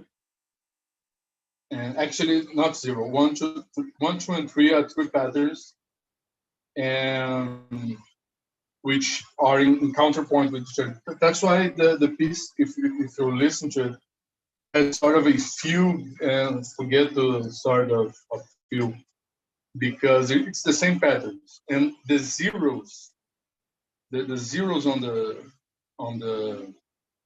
cells are freely composed, so they don't adhere to no rhythm pattern. So it's really motivic. So it's a same pattern that repeats for a long time, and so almost a few. So those 3 pieces were written especially for this event, for the Congress, and I wrote the first 2 paragraphs of the program notes are the same, and just the third that is different. And something interesting. There's some homages to Arthur Campello, the composer Arthur Campello, which is I played with him in his band, and I used his micrometric modulation. I'm trying to find an example of it. To have here the rhythms that have the same duration. This note and this note have the same duration, so there is a bridge between this rhythm and this one. And for the drum set piece, I created something actually that Sibelius really did a poor job engraving. That is I was calling micrometric approximation, really, because there are notes that they don't last the same. If you calculate, they don't have the same duration. But the difference between the durations is really, really small. It's so small that a human being can interpret those durations as the same. So there's some cool rhythmic stuff that can be done with this, because the duration is really, the difference is really negligible. The difference is only perceived mostly by either a computer or Fabio Adur that hears everything there is here about rhythm, and he would probably say no, it's not the same thing, and he'll be right. Yeah, he'll be correct. So this is my humble presentation. Thank you for your time. Thank you, Pedro. Exactly 15 minutes. I liked very much your piece yesterday. Sound excellent. Thank you, thank you. Congratulations. And now I will invite composer Vinicius Braga. Vinicius, welcome. Se você quiser falar em português, totalmente possível, tá? Fica à vontade. I can speak in English, I guess. Okay. Let's go. Let's go. So, good night to all of you. I'm going to talk about my piece, Fuinha Linda, which is a blend between two pieces from Claude Debussy, the first part of Arabesque No. 1, and O Quarta Jaca from Chiquinha Gonzaga, which is a Brazilian pianist from the 19th century. She was one of the most important composers of Brazilian choro style. So first of all, I had to analyze these two pieces and decided what should I took from each other. So I built, can I show my screen? Just a second. Then the first thing I did was to analyze the Debussy piece, this one, Arabesque No. 1, just the first part, and from here I took the harmony, the harmonic rhythm from each measure, and the time signature and the tempo, just from the first part. Then I listed it all, which chords it has, and then I made a Markov chain from it, which is right here. So this is all the chords that corresponds to the first part, and this table set the probability from one chord to the next one. So this will decide which chords are going to compose my piece in its entirely. So I built a code in Python. Here it is. And this code will choose for me the chords and the rhythm and the piano technique, which is what I extract from Chiquinha Gonzaga piece, which is this one right here. So from here, I took the rhythm that she uses, and I took the piano technique from the right hand and from the left hand. This is I invented this. It's not like this is block chords, and this is arpeggios, and this is block chords in the left hand. I gave all names to that. They are listed here, like arpeggio, simple melody, double melody in octaves, like octave bass and chords. This is block chords, octave bass, just intervals in thirds and chords. And all the rhythm that she uses, I made another Markov chain and build a song. So after all this, my code will generate a test file like this one, and it will say which chords will happen in each measure, if it has some inversion, if it has some tensions, and what techniques I have for the right hand and the left hand, and also the rhythm for the notes in the right hand and from the left hand. So I have the notes, I have the rhythm, I have how these notes are organized. All I had to do was to figure out which notes are going to be, because if I have one chord in one measure, for example, I have to distribute these notes in a way that I like, that sounds musical to me, and that's what I did. So this is the final piece, was played yesterday beautifully by Tamar.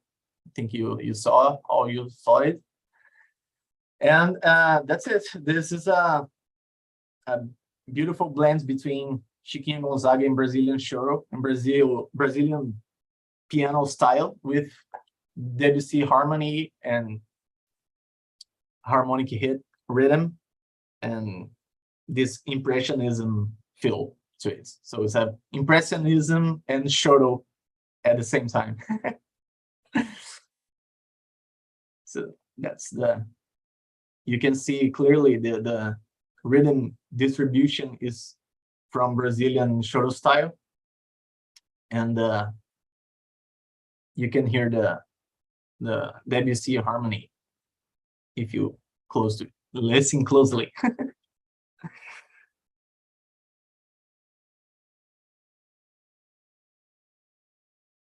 So what else can I show you? I also mapped the tensions that Debussy used in his chords, and my code set a probability for each chord have a tension or two tensions every time it's inversions as well, every time it's appear. And that's it. I also sorry, for the harmonic rhythm, I set the whole length of the song, of the piece. I set the probability for 1 or 2 chords, or depending where I am on the music. For example, in the beginning, I just have 1 or 2 chords for each measure, and in the middle, I can have until 4 chords, like building the harmonic rhythm, and in the end, I have only 1 chord to finalize it. Yeah, I guess that's it.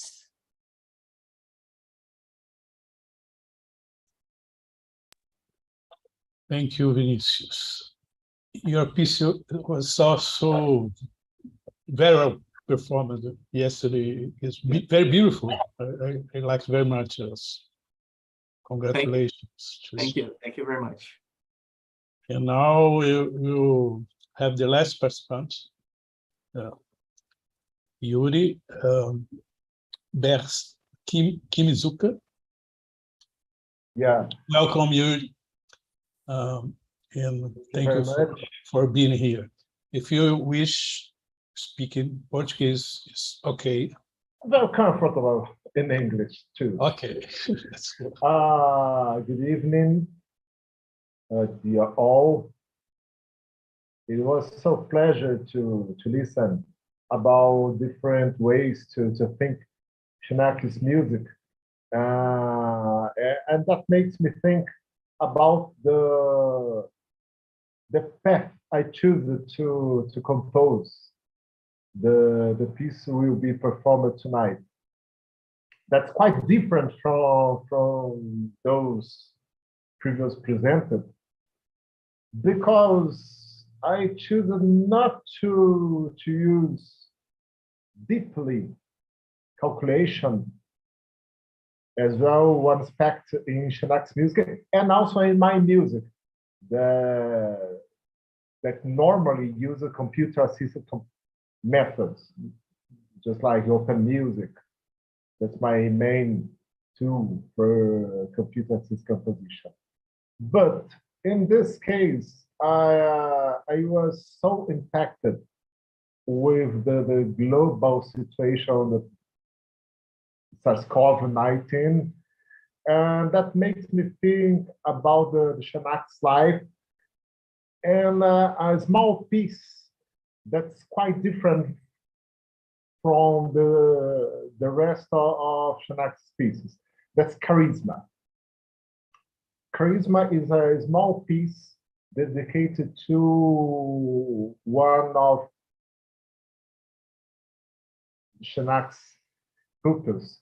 Not that Xenakis has a lot of pupils, but the most prominent, I think. He died when he was just about 36 years old from a heart attack. And that makes a huge impression in Xenakis, that he almost wrote a panegyric or something so. And the result was this piece, Charisma. Well, what I did was first analyze in quasi-Schefferian way the first musical object of Charisma, that's in bass clarinet and the cello. And I observe how the sound developed, the sound in a spectral way developed, and then I think resynthesize this instrumental part in the electronic performance and recreate the instrumental timbre through the saxophone. So I started from a multiphonic soprano sax analysis, the spectral analysis, which I performed in Audioscope, and then I imported SSD file to Open Music, just to extract the partials and make a most accurate analysis of the intervals and things like that, in order to create not just the spectrum, but an approximate scale that will be used as an Ortam material. That's, of course, a Xenakis concept that is very present in my music. So that each element in the music is a superposition of the multiphonic itself, so that I choose two different multiphonics in the saxophone and analyze it, and the development of those spectral materials in a melodic way as a Ortam material, articulated in form of gestures. No, in order to make things like permutations, intervention, just like Messiaen, but a free gesture manipulation of those materials. In a way, we can hear the prolongation or the prolongement of this sound horizontally. Well, the next step in the electronic part was use the GenB synthesis system created by Xenakis, but feeded from dates extracted by a strange actuator, in this case a hand-on actuator, which caused a very particular sound, just like bursts and predictable explosions. This is the second element. All those elements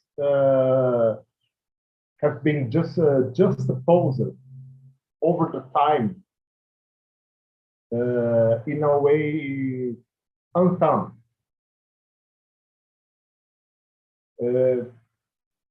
I consider the development of time, the temporal concept, and the material itself that is inserted in the time, that can be permuted, anticipated, or delayed.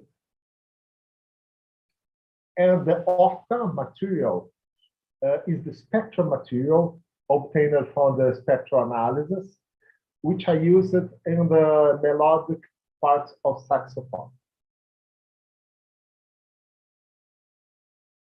Of course, the wind, the blow, is a part of life. So that I think, as I told in the subtitle, parce que la vie doit vaincre la mort, because the life must superimpose to the death. So each turn of those materials is a way to recreate life and recreate the first gesture from Xenakis, the first material, which I analyzed from Charisma, and the recreation of the harmonics in a new way, so that that's the life always over and over beginning and developing and keep going on through the time. That's my hope for the situation people was facing. I'm pretty sure everybody went through this pandemic knowing someone died, or in the best of possibilities, just seeing on the TV. But I'm pretty sure everybody knows someone who died from this disease.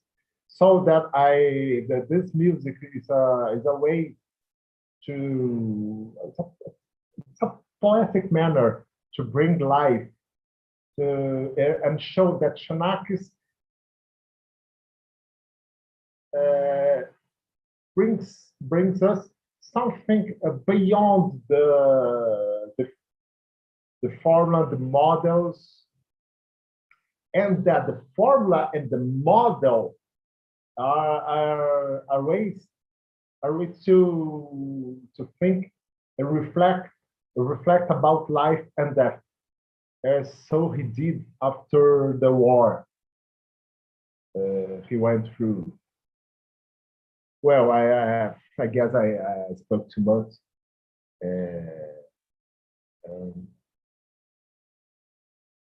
Thank you very much. Thank you, Yuri. Very interesting description.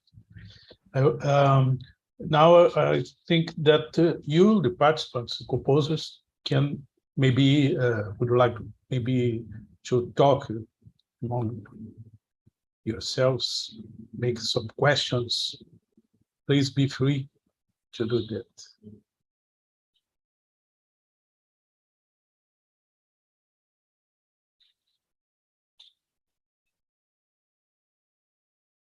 No?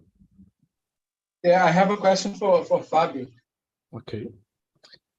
It's not actually a question, it's just because I'm really interested in learning more about open music. And I was wondering if you have some resources you can point me towards to learn more about the software. Sorry, can you repeat, because I have some interference. So, no, I was wondering if you could point me to some resources on learning open music, because I'm really interested in the software and I really wanted to learn more about it. Okay, are you asking about the time to understand to study open music? Yes, Okay. like if you could recommend me some books or some yes, articles. There are 3 books. Sorry, it's better to go in a progressive order. If you, I answer to you, but if you send me a mail, I write on the chat for everyone.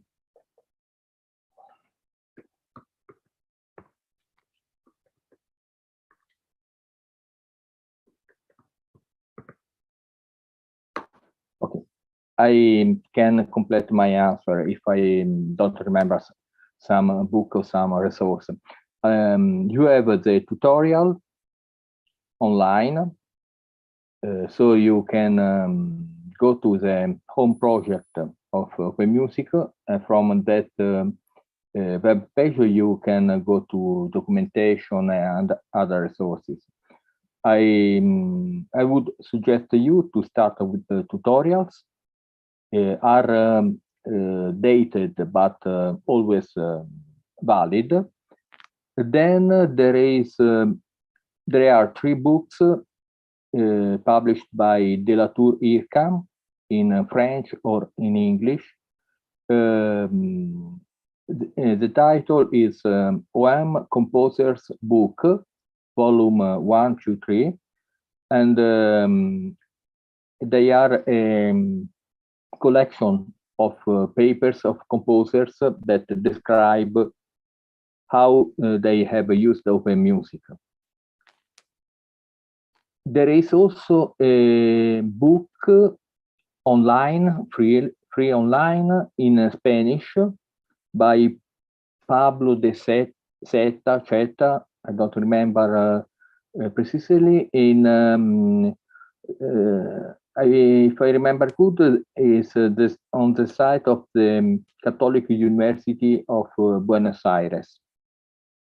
Pablo de Seta and others have occupied also of Pure Data, Open Music, and other similar softwares. And I have a site on for my courses, and at the page conference and seminars, you have some material, and some of those materials are about open music. You find the site googling FDSDB Mascagni, that is my initial letters of my name and 2 surnames. FDSDB Mascagni without spaces, and Mascagni is the name of the Italian conservatory when I teach.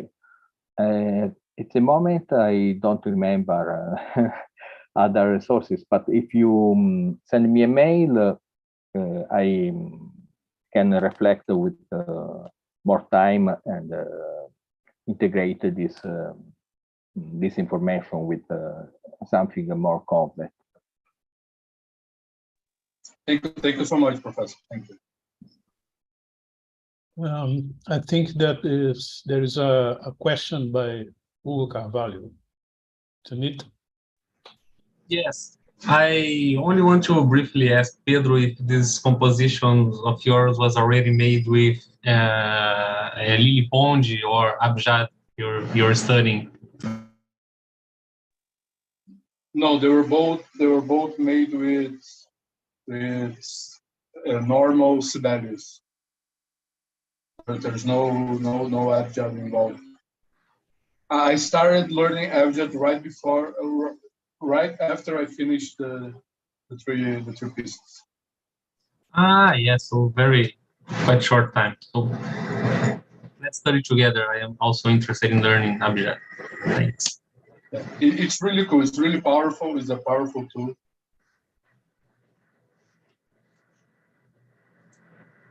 Nice. Is there any other question?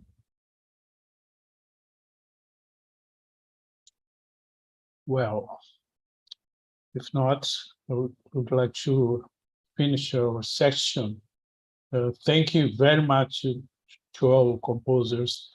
I'm amazed to know about so distant and interesting compositional process that you briefly described. And thanks, and we will have the second concert at 17:30 in 23 minutes. The Abstract Ensemble works based on game theory or in the music of Xenakis. Thank you. Yes, And Amada, let me maybe okay. The composers, if they want, they can watch the concert with us, so we can talk about the pieces later in the same room. This very link here will be on, but the YouTube link will be another one that's right below the specification of the YouTube video. You post the link here in the chat also. Yes. So feel free to watch here with us and talk about the piece. And congratulations for your presentations. Thank you, Amada. Okay, thank you.